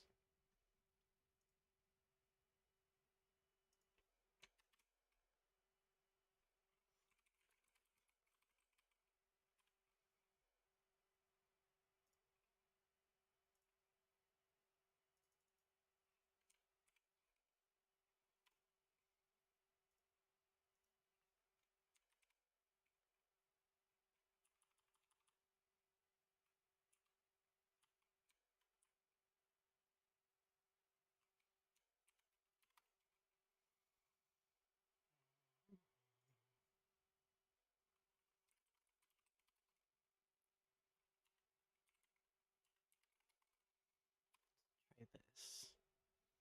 What? Command not found.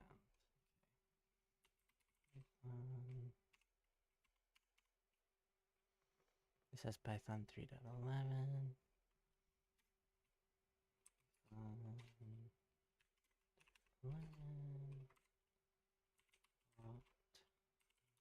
Examples.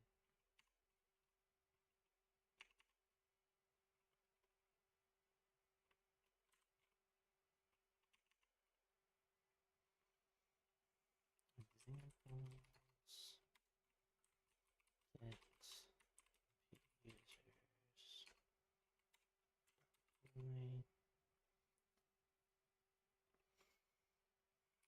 Spooky.local. Users. Text.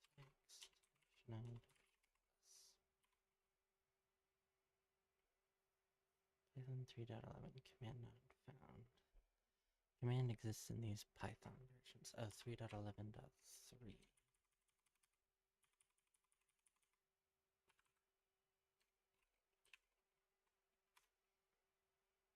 What?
The domain? Spooky, not spooky.local.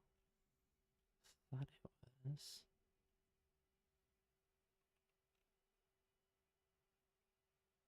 Oh my god. It's spookysec.local.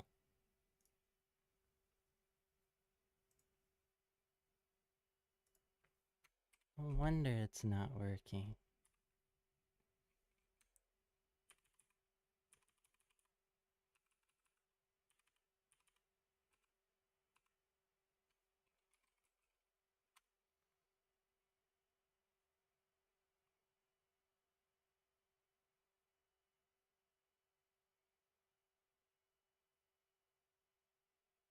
Numerous service not known.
Python 3.9?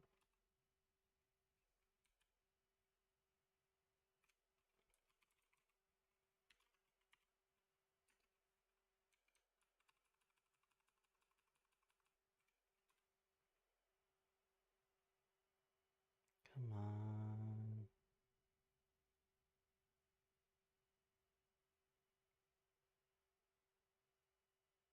Name or service not known.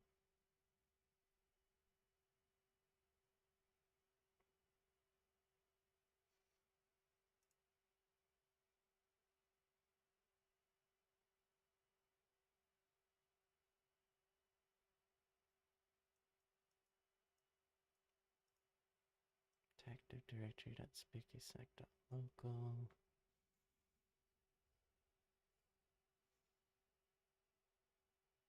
This is a fully qualified domain name of the machine.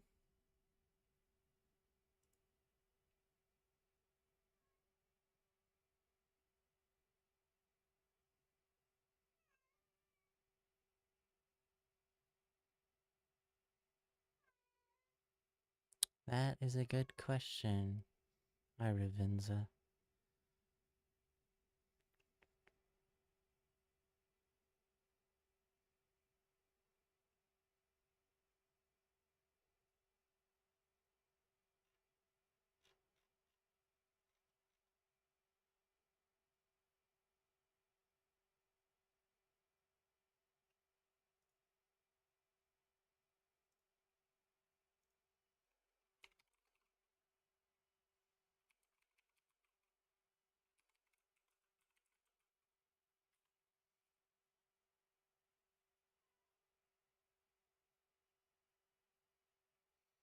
Name or service not known. Ping is attack directory dot spooky sec.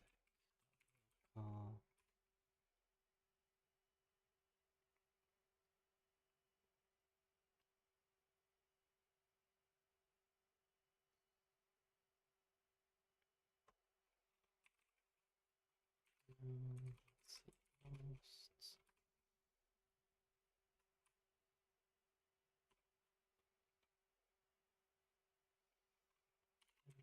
And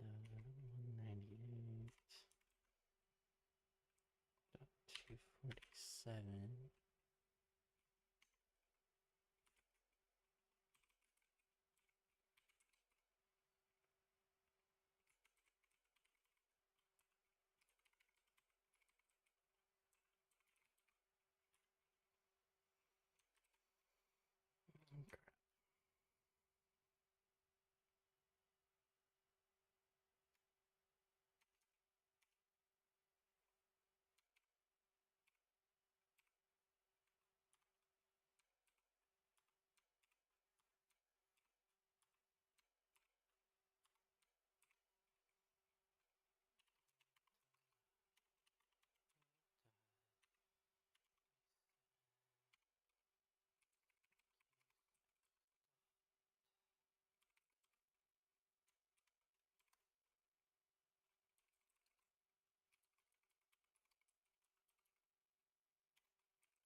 you gonna know what the heck I'm trying to do now?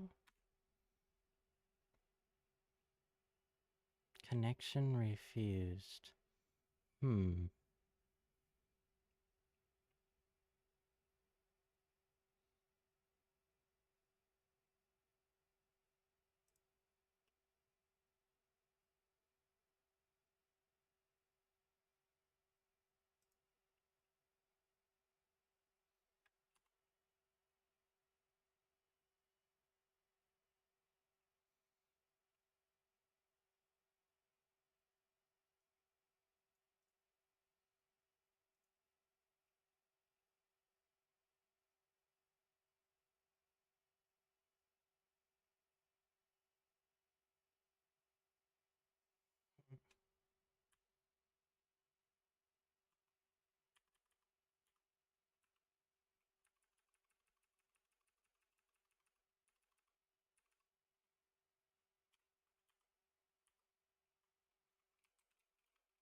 Connection refused.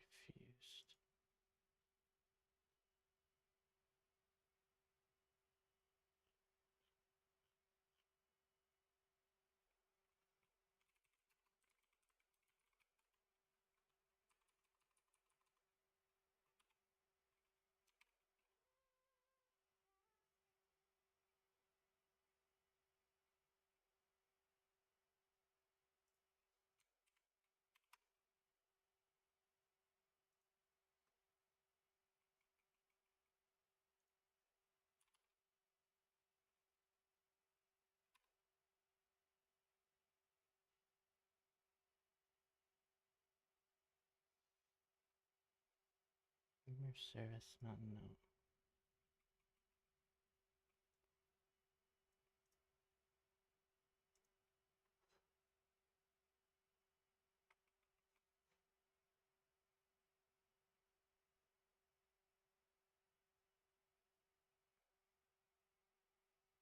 I want to try this again with my virtual machine.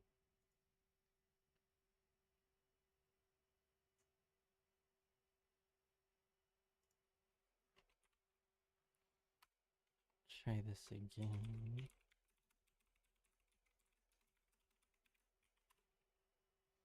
Because I was specifying the wrong domain all along.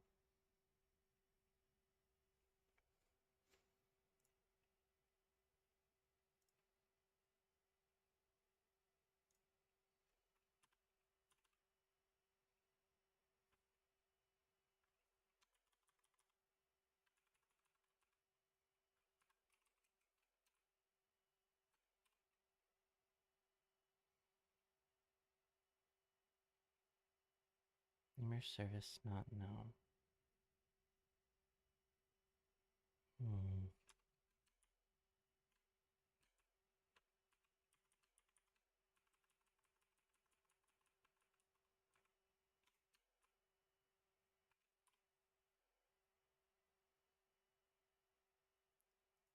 Domain should be specified.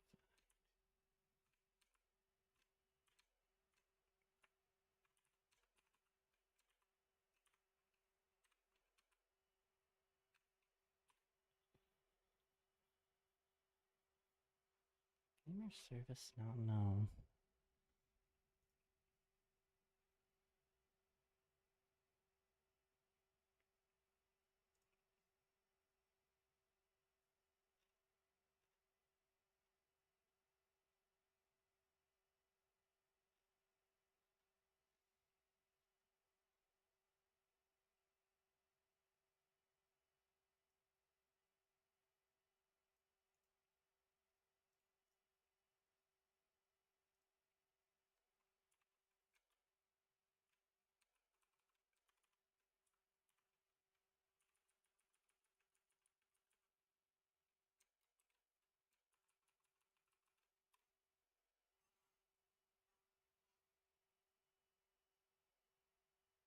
Name or service not known.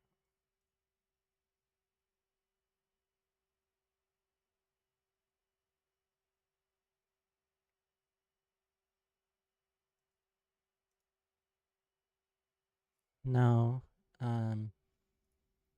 According to um,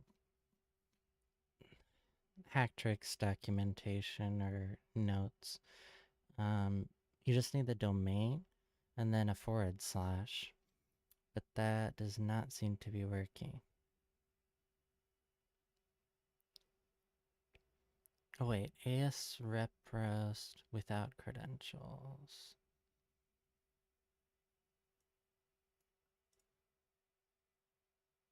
We do have credentials.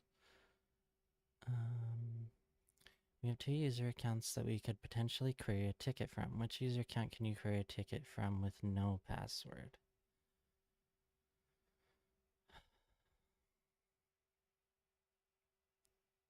So for one of those valid users that we found with Kerberoot, we should be able to pass that along using get user or get NP users from Impacket and get back a hash, but we have not been able to do that successfully.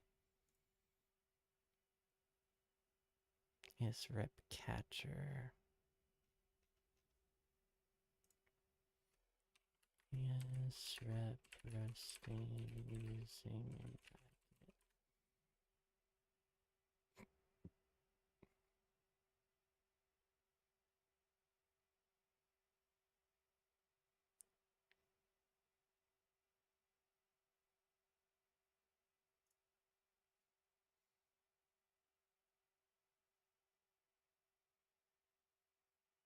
No worries, Iruvinza.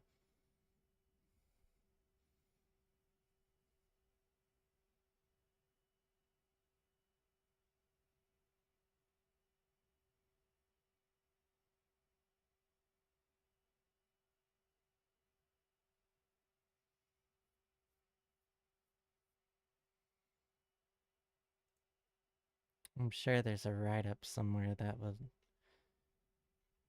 show us how to get this working.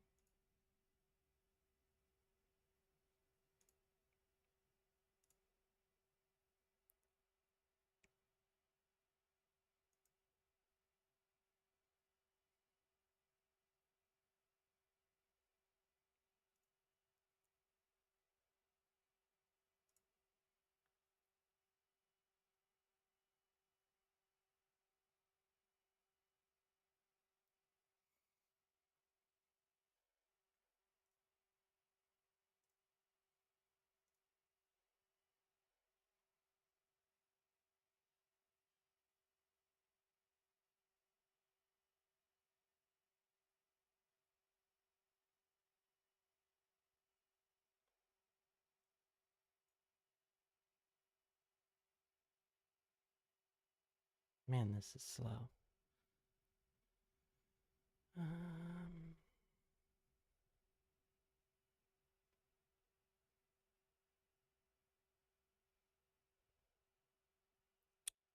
Python get np users.py domain / dash users file username file dash format hash cat dash output file dash no dash pass. That's pretty much exactly what I'm doing.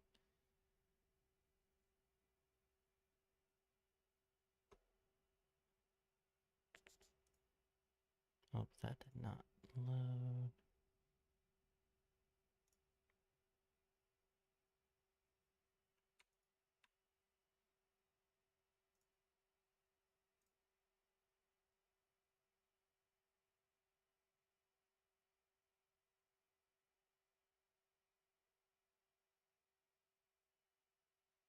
No tested users are found to have pre-authentication disabled. The output will be empty. However, if a valid user is discovered with pre-authentication disabled, the hash is displayed. You can also do AS rep roasting with Rubius.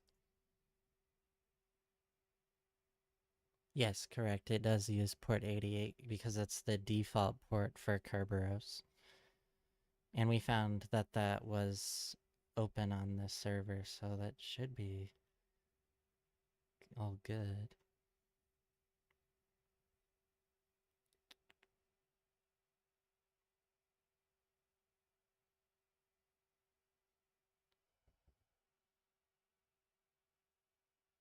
Port 88 Kerberos, they found that in their nmap scan as well.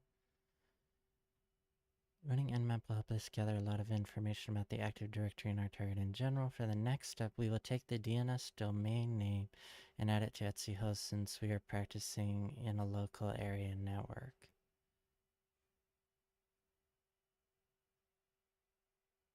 Okay, so we just associate the IP address with spookysec.local.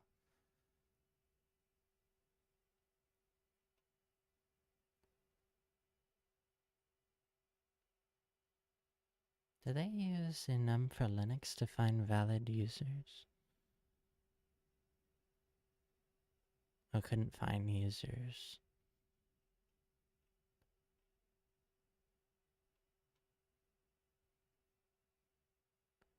Oh, via rid cycling they were able to find valid users.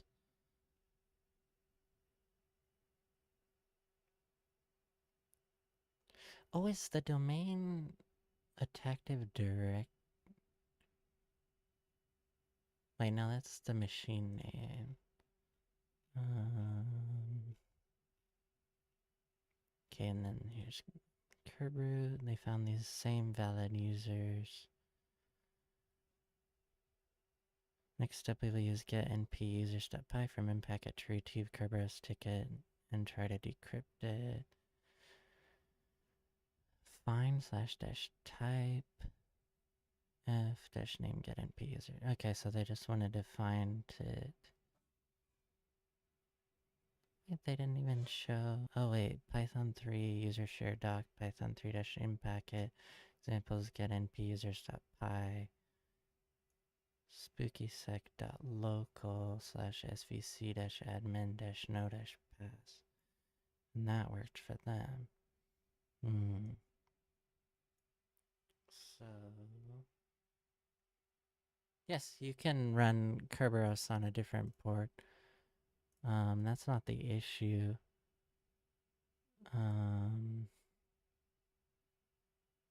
Let's see. Can I copy this? Oh yes, I can copy this.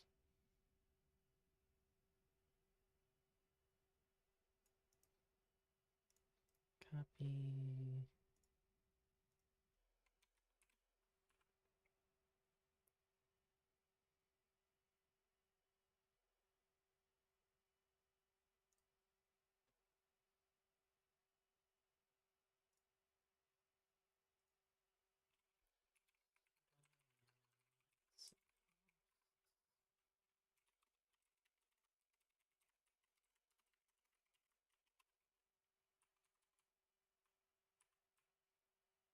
Spooky sec.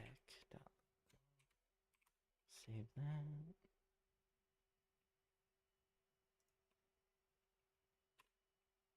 Let's see if this works. Aha! There we go.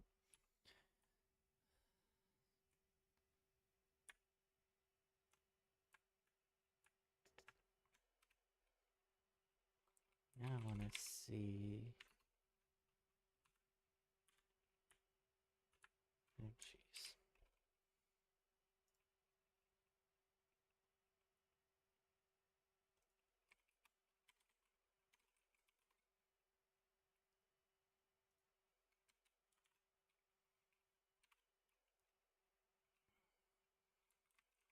Um, 3 user share dot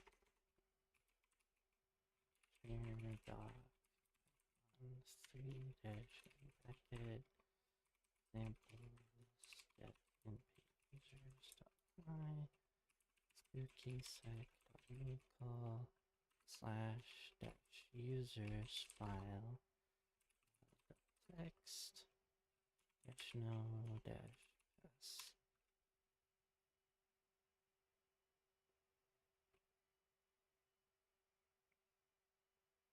There we go.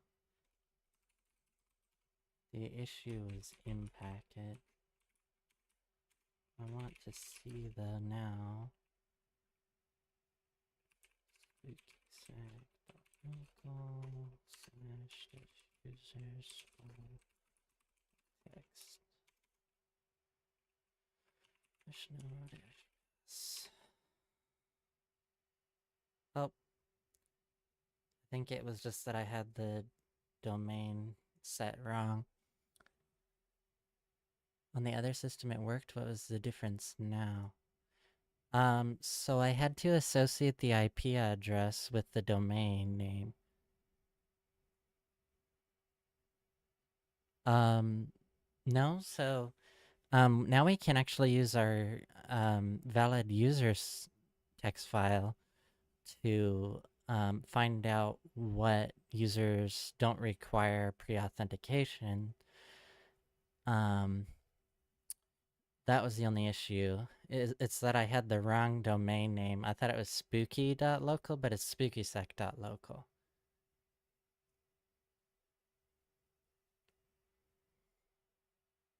So now we can take this and copy it, and then do nano esrep hash.text. Put this in here. Save that.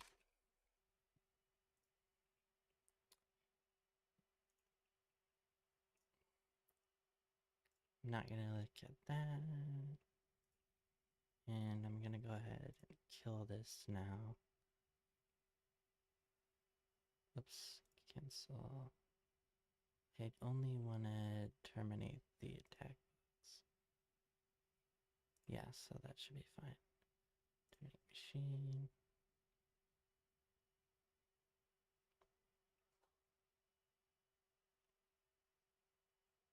Okay.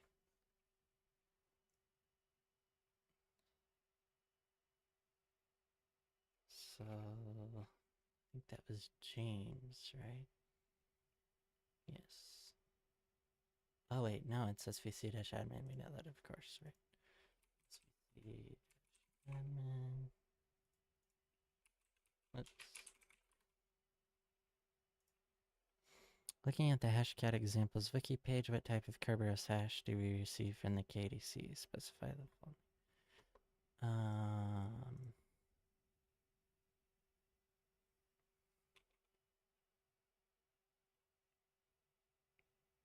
Is it just this?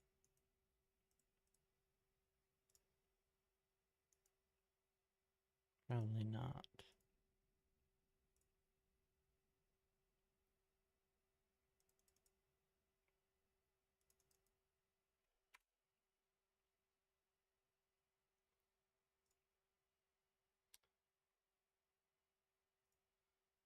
No, I did give the valid.text there.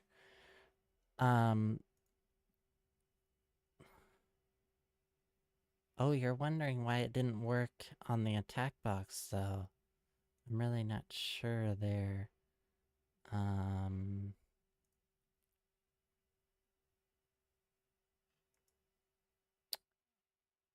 The issue was on my virtual machine, though, that I didn't have the right domain name associated with the IP address.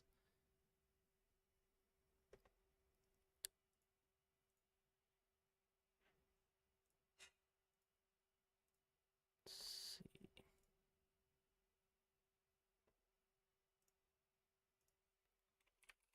And tech H rep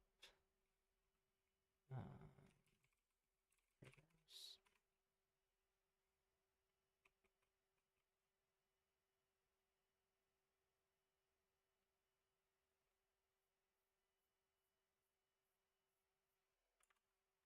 Or yes. No, okay.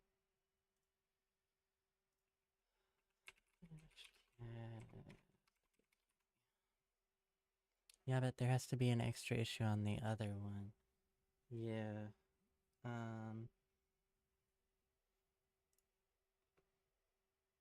We can look at that in a second.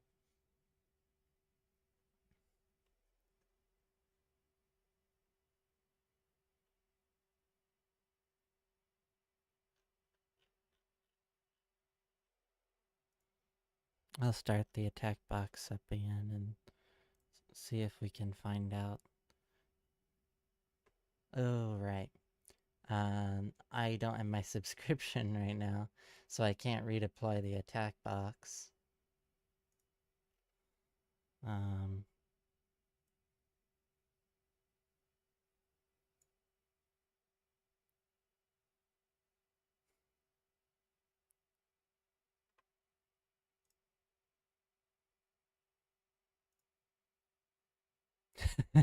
Rip, yes.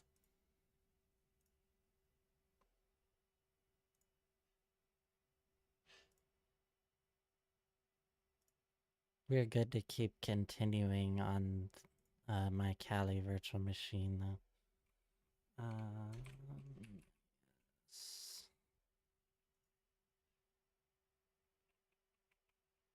yes, so this should be a Kerberos 5, E-Type 23 AS rep hash. The module is 18200.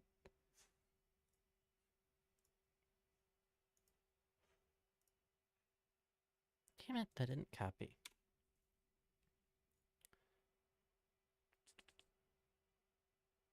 Where did you go?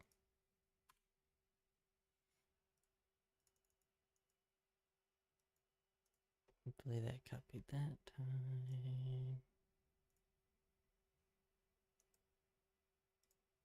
Yes, submit.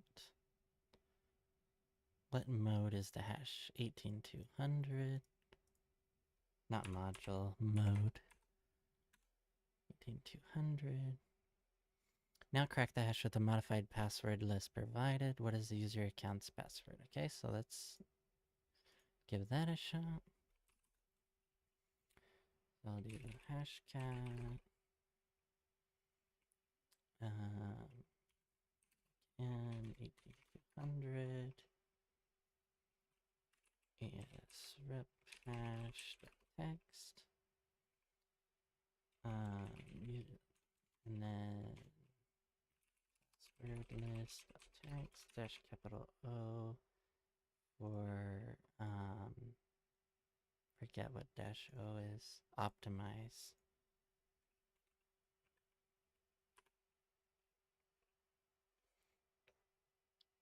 No hash is loaded. What? Oh wait. Did I?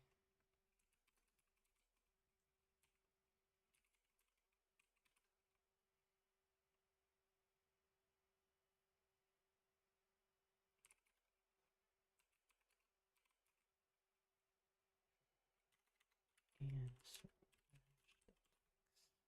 What? Yes. Rep. Stuff hashes. What?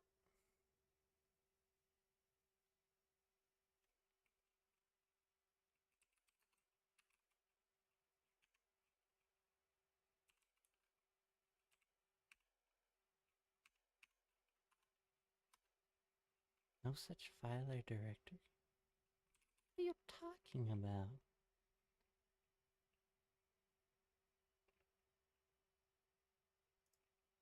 What happened there? What shell does that VM use? Fish? It uses Z shell. Z shell by default on Kali. Let me see. Documents, CTF, TryHackMe, Attacktive directory. Oh, don't open that with LibreOffice. Quit that.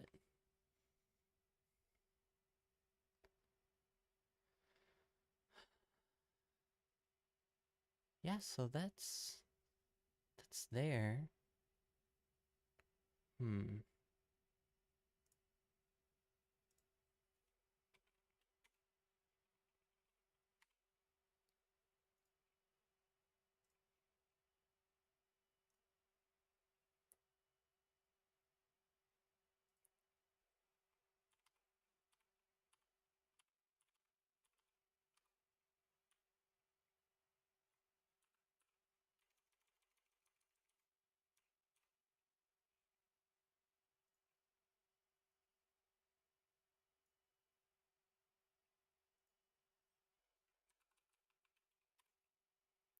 There we go.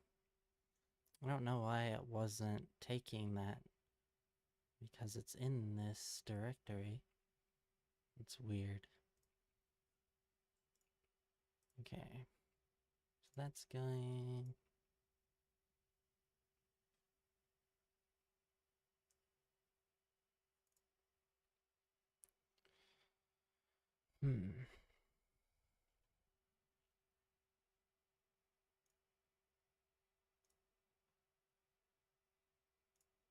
Once we get valid credentials, it looks like we're going to do more enumeration, which is really common.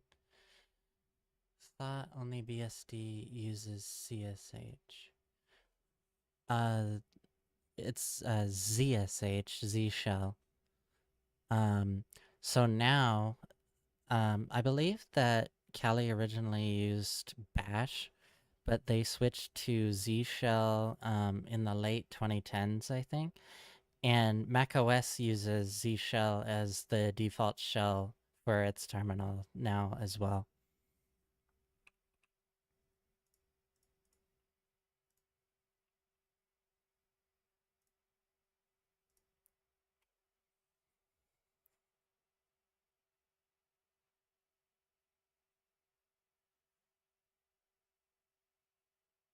Oh, cracked.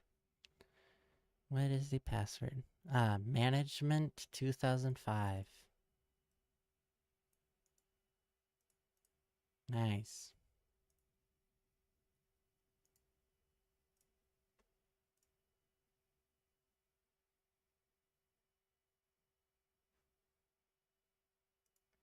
Z shell isn't too much different than Bash. Not that I've noticed anyway. Okay. More enumeration. Now that we have valid credentials. Back to the basics. Enumeration. With the user's account credentials, we now have significantly more access within the domain. We can now attempt to enumerate any shares that the domain controller may be giving out. What utility can we use to map remote SMB shares? This is probably SMB client. Yes. Which option will list shares? That's dashed. No. Which option will list shares? Look at the help file or help document.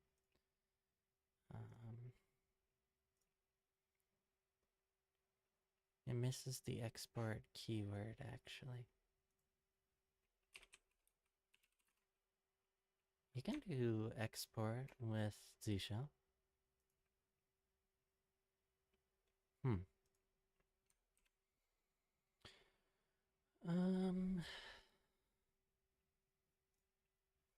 SMB client, tech H.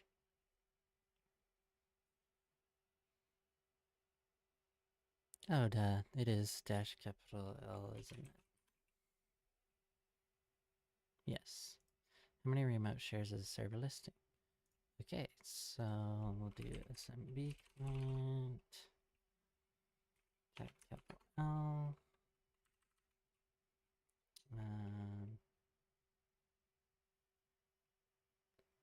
So on a SSH to a CSH, the terminal does not work correctly. Like backspace does delete a character, but also prints a white space. Also clear does not work. Interesting. What is CSH? I'm not familiar with that.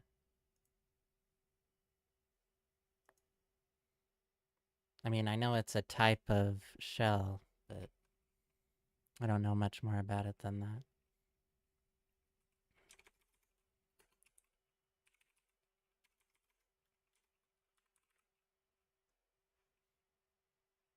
You always need to export term equals exterm? For CSH? C shell. Okay. What Linux distro are you using?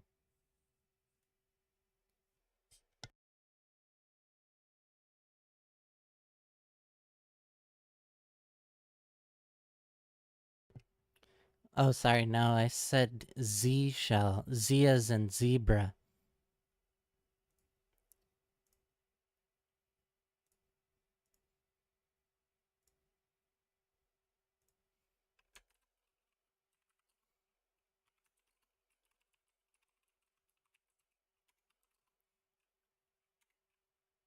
Yes, ZSH.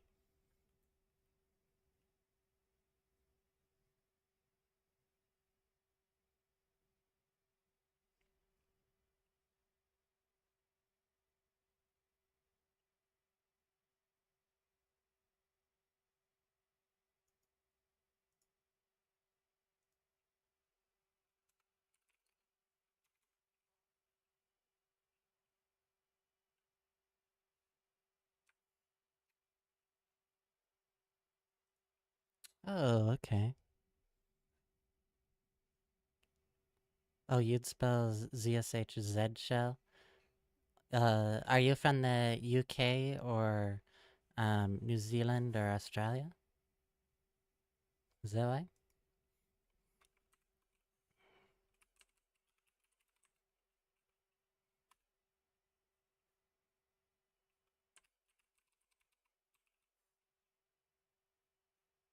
Oh, you're from Germany. Willkommen.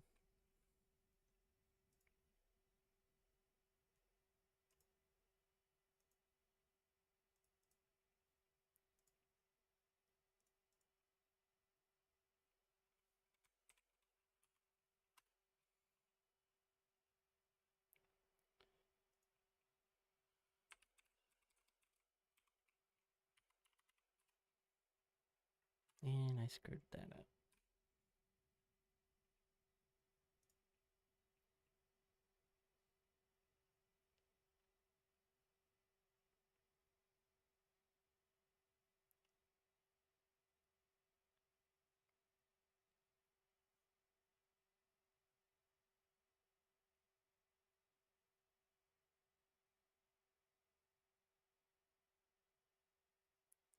Ah, okay.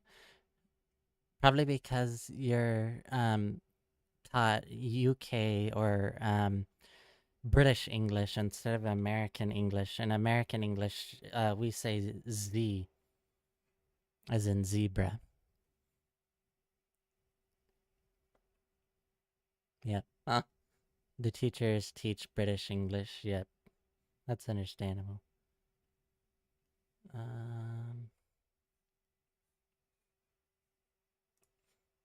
I need to copy that password because I am not typing it in very well.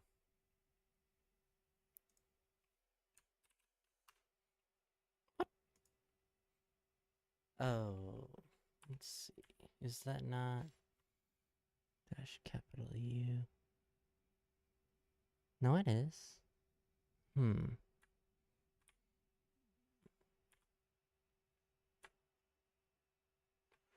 Oh, I have spooksec, no wonder.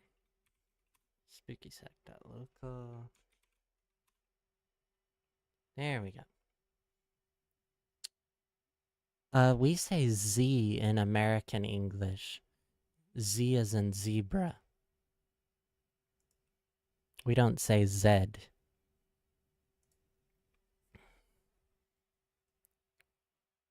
Oh, you mean C? We say C.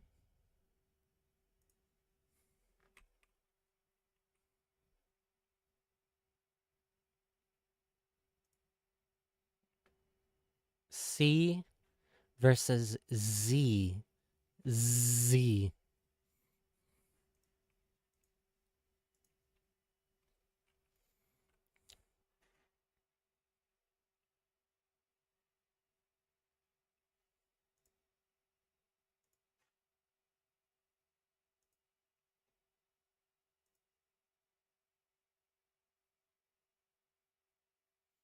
Yes, and Z has like a zh kind of sound to it.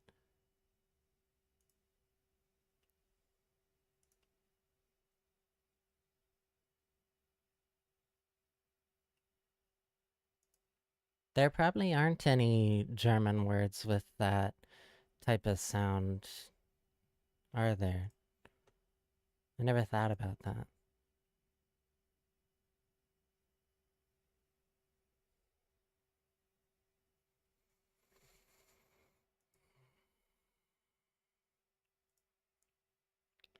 One, two, three, four, five, six.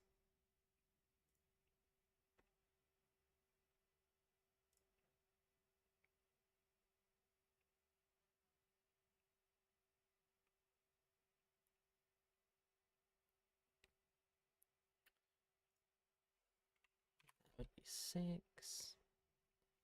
There's one particular share that we have access to that contains a text file. Which share is it? Probably in backup, I would guess.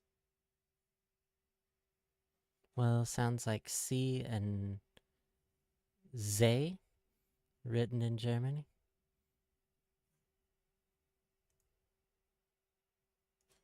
Yeah, I guess you're right. Z has that same kind of sound because it has like a, as you would, Z sound.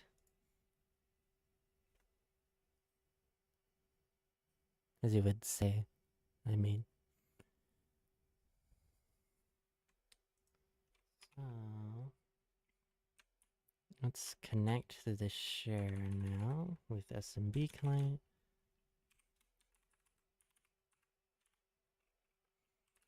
Uh,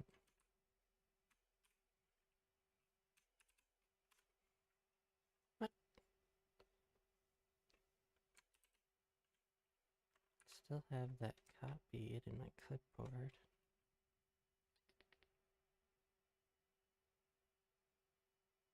Maybe it's not backup. Maybe it's like $C.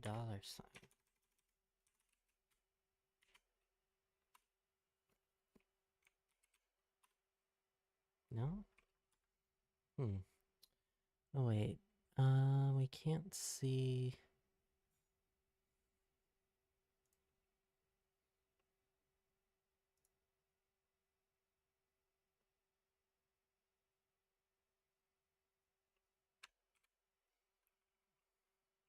Let's try crack map exec to list shares. Because if we do that, then we can see what is readable and what is not. Crack map exec. Just do SMB 10 dot 10 dot 10 dot 210. Just a second. Is that? Yeah, that's our IP. Okay. This looked funny for a moment for some reason. SpookySec.local. Yeah, it's SMB, and I think it's slash svc-admin shares. Is that right? No. Let's see. Is it dash dash shares?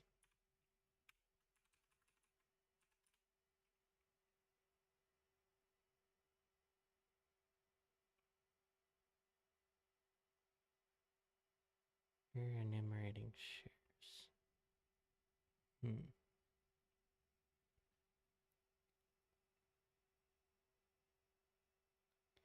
We're getting user error enumerating shares. Status user session deleted. What the hell does that mean? Big Zach, SMP.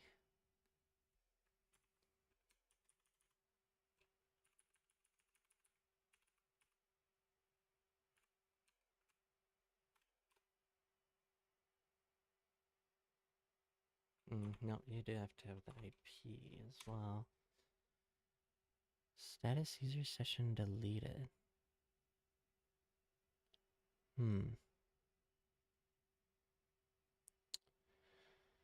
Oh, what the heck?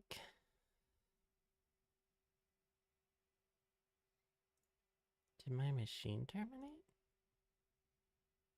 I don't think so. I think I would get a different error if that were the case.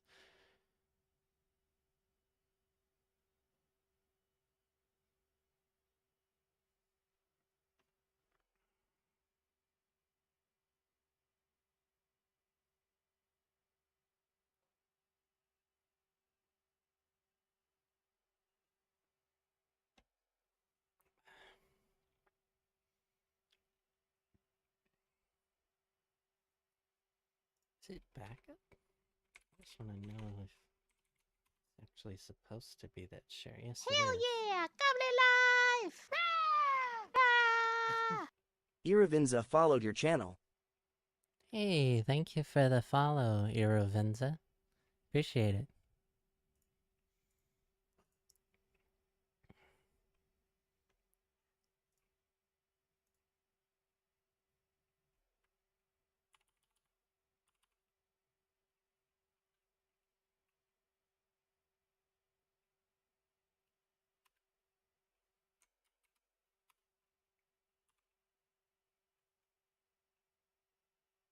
Do underscore connect. Connection to failed. Ping. And 10 dot C4. I can still ping it. Nmap dash P 5 and dot 10 dot 10 dot 210.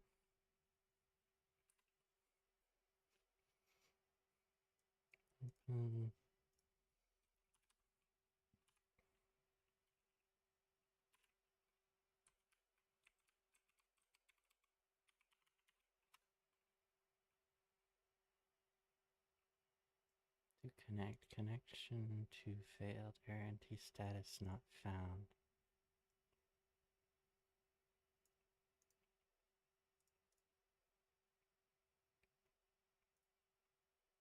What if I don't specify the domain?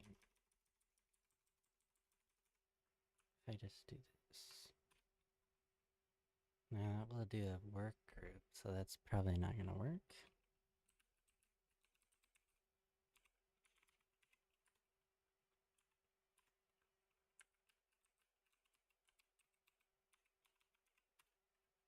Yeah, it's probably not going to work.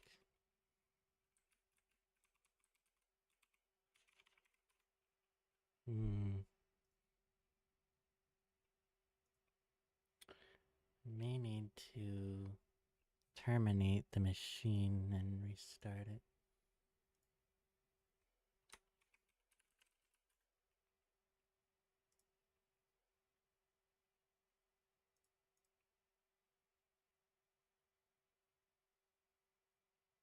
Still not working. Huh. Hmm.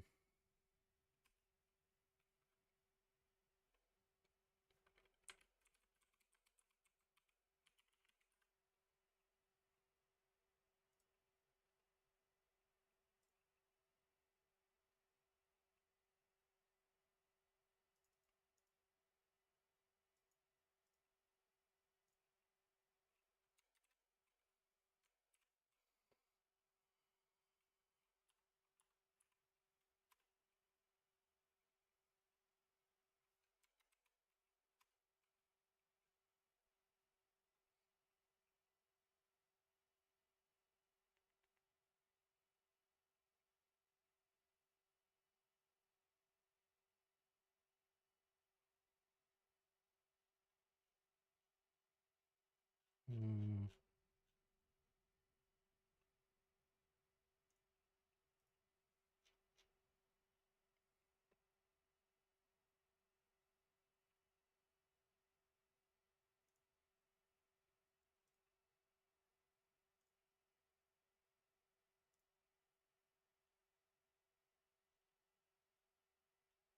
Isn't there a way to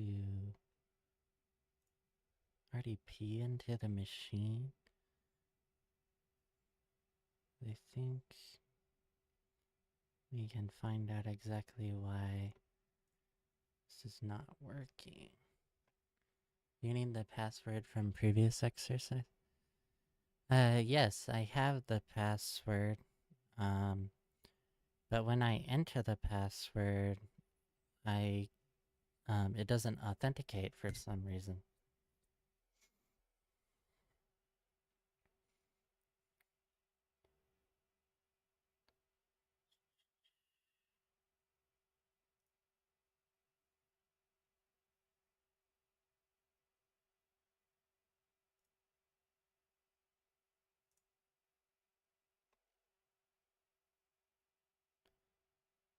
Note, flags for each user account are available for submission. You can retrieve the flags for user accounts via RDP. Note, the login format is spooksec.local / user at the Windows login prompt and administrator via evilwinrm. So we could try to RDP as the user and see if we can do it that way. Or fix whatever service isn't working correctly so that we can perform our enumeration. Let's see, so let's open up Ramina, which is a remote desktop client. 10.10.10.210. Certificate, yes. Username, SBC-admin. Password. Management 2005. Domains.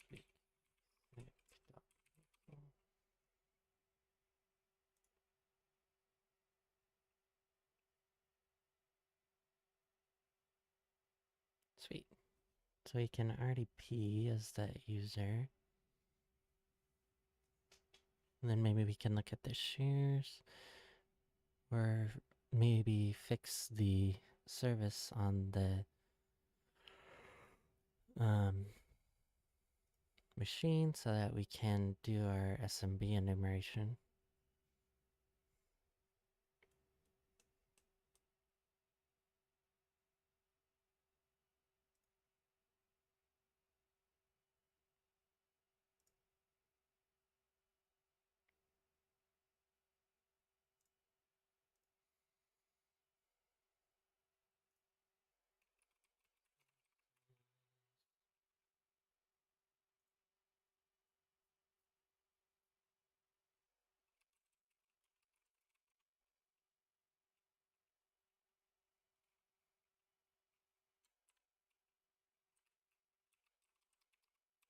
Oops, I probably messed that up.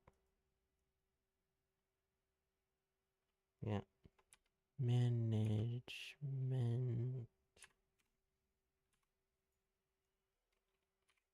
2005.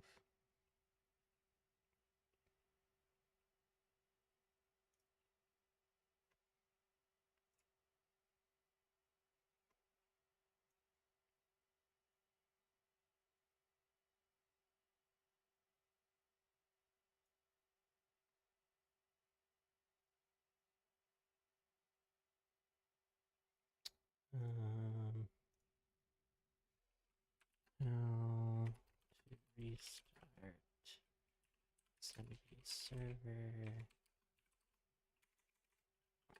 on Windows.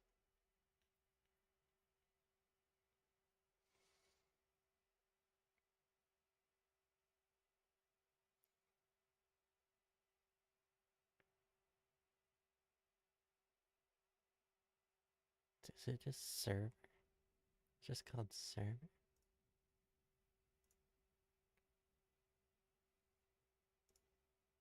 Oh, yep.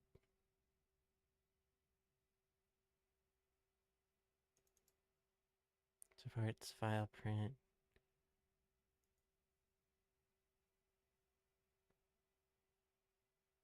Ooh, I can't do that.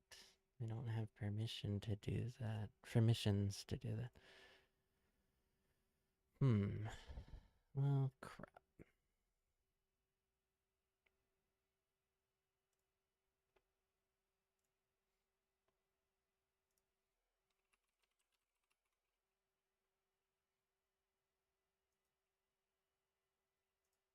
I run this as a administrator.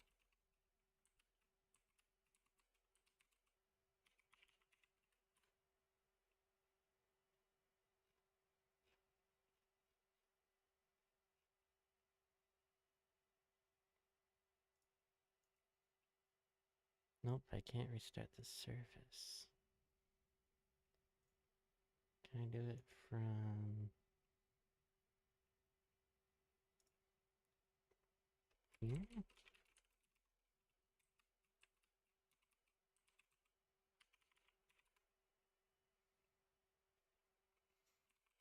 SH server restart. Following command was not found. Server restart.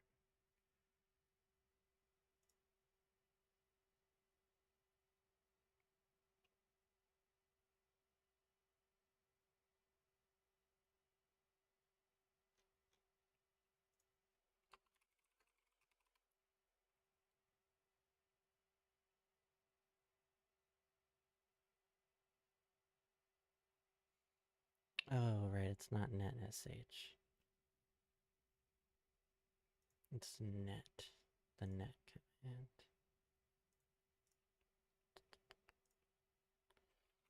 Net server.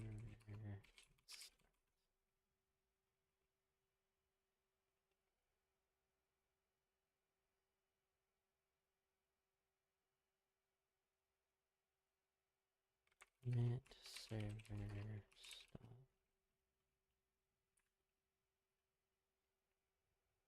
Oh, net stop server.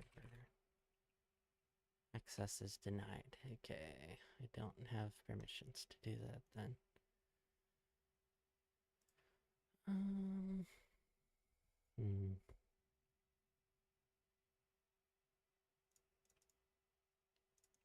Can I do this?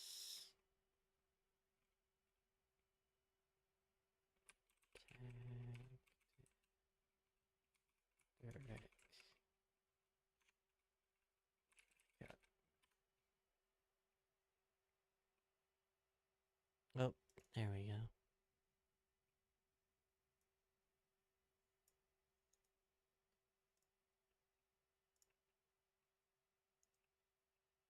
Paste. Decoding the contents of the file, it is a full contents. I wonder if this is a base 64 file. Or not.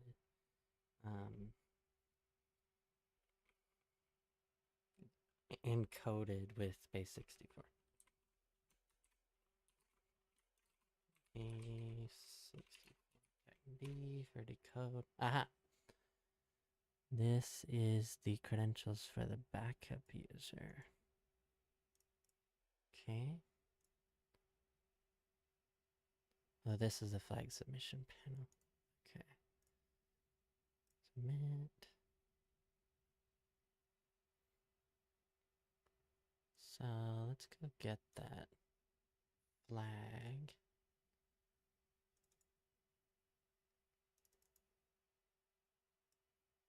This is the first flag for the first user.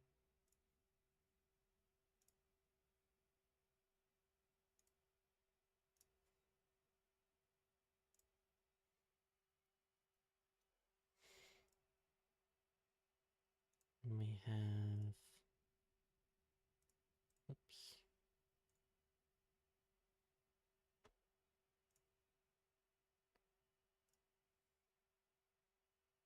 backup. Oh, we don't actually have that flag quite yet.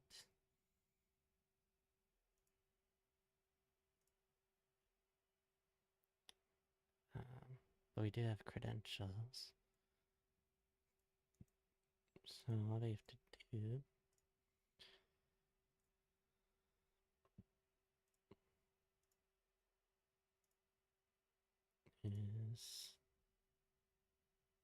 Sign out.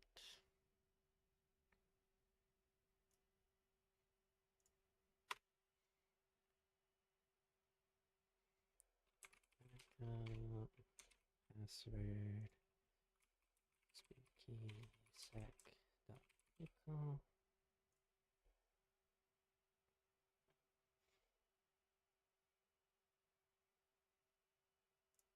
And we're logged in as the backup user.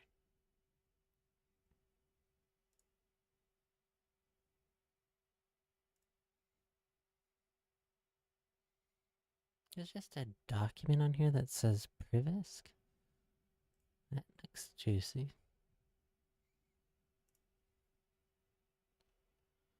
Okay, elevating privileges within the domain. Domain privilege escalation. Let's sync up. Now that we have new user account credentials, we have more privileges on the system. We may have more privileges on the system than before. The username of the account backup gets us thinking, what is this the backup account to? Well, it is the backup account for the domain controller. This account has a unique permission that allows all Active Directory changes to be synced with this user account. This includes password hashes. Knowing this, we can use another tool within Packet called secretsdump.py. This will allow us to retrieve all of the password hashes that this user account that is synced with the domain controller has to offer.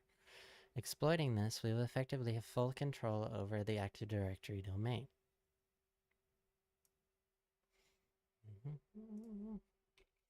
Is this secrets done?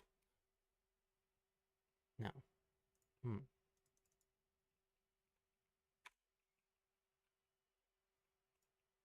What method allowed us to dump ntds.dit? What is this privisk file? This just must be the flag for this user.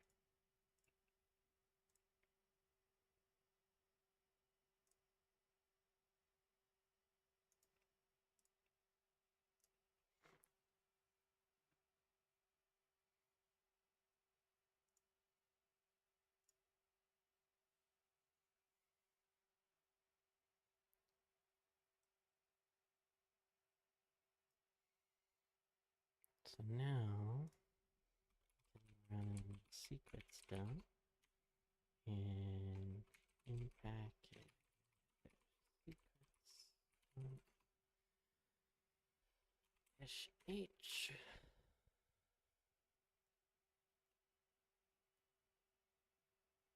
Domain / username, colon password at target name or address. Okay. So, spooky-sec.local / backup colon password was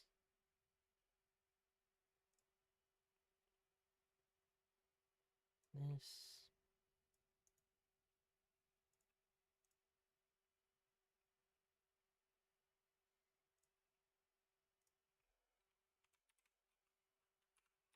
At 10.10.10.210.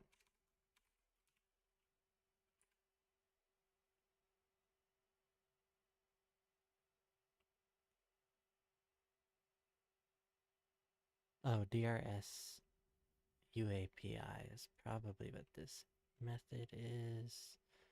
The answer to this question. DRS UAPI. Yep, what is the administrator's NTLM hash?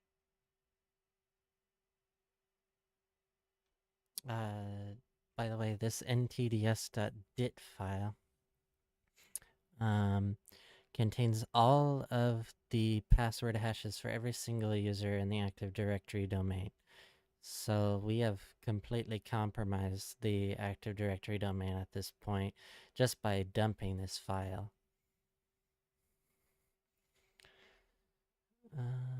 Let's see. Does it just want this back half of the hash. I think it does the LM portion. Yes. What method of attack could allow us to authenticate as the user without the password? Let's see. What method of attack could allow us to authenticate as the user without the... Oh. Pass the hash. Using a tool called EvilWinRM, what option will allow us to use a hash? Is it dash capital H? Yes. Okay.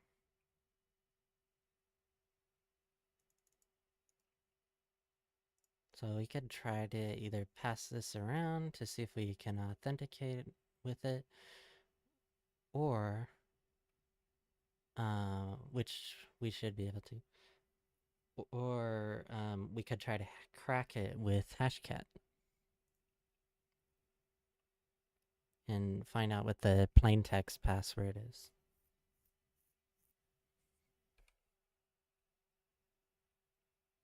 We'll try this pass the hash method with EvilWinRM to get the last administrator flag. Da da da da. Evil dash win dash IP address 10.10.10.10. Check you administrator check H and the hash. You think that should work? Yep, perfect.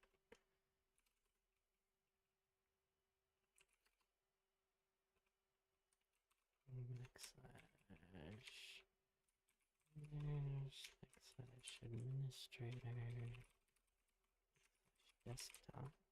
Could also authenticate via RDP to find out what the flag is, but this is just as easy, maybe a little easier, and that is the final flag. Awesome.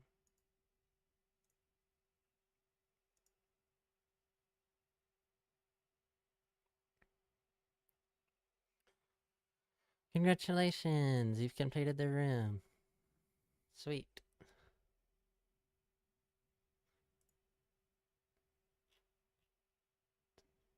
Despite the number of issues that I caused for myself that were not that difficult to resolve, this was a pretty fun machine.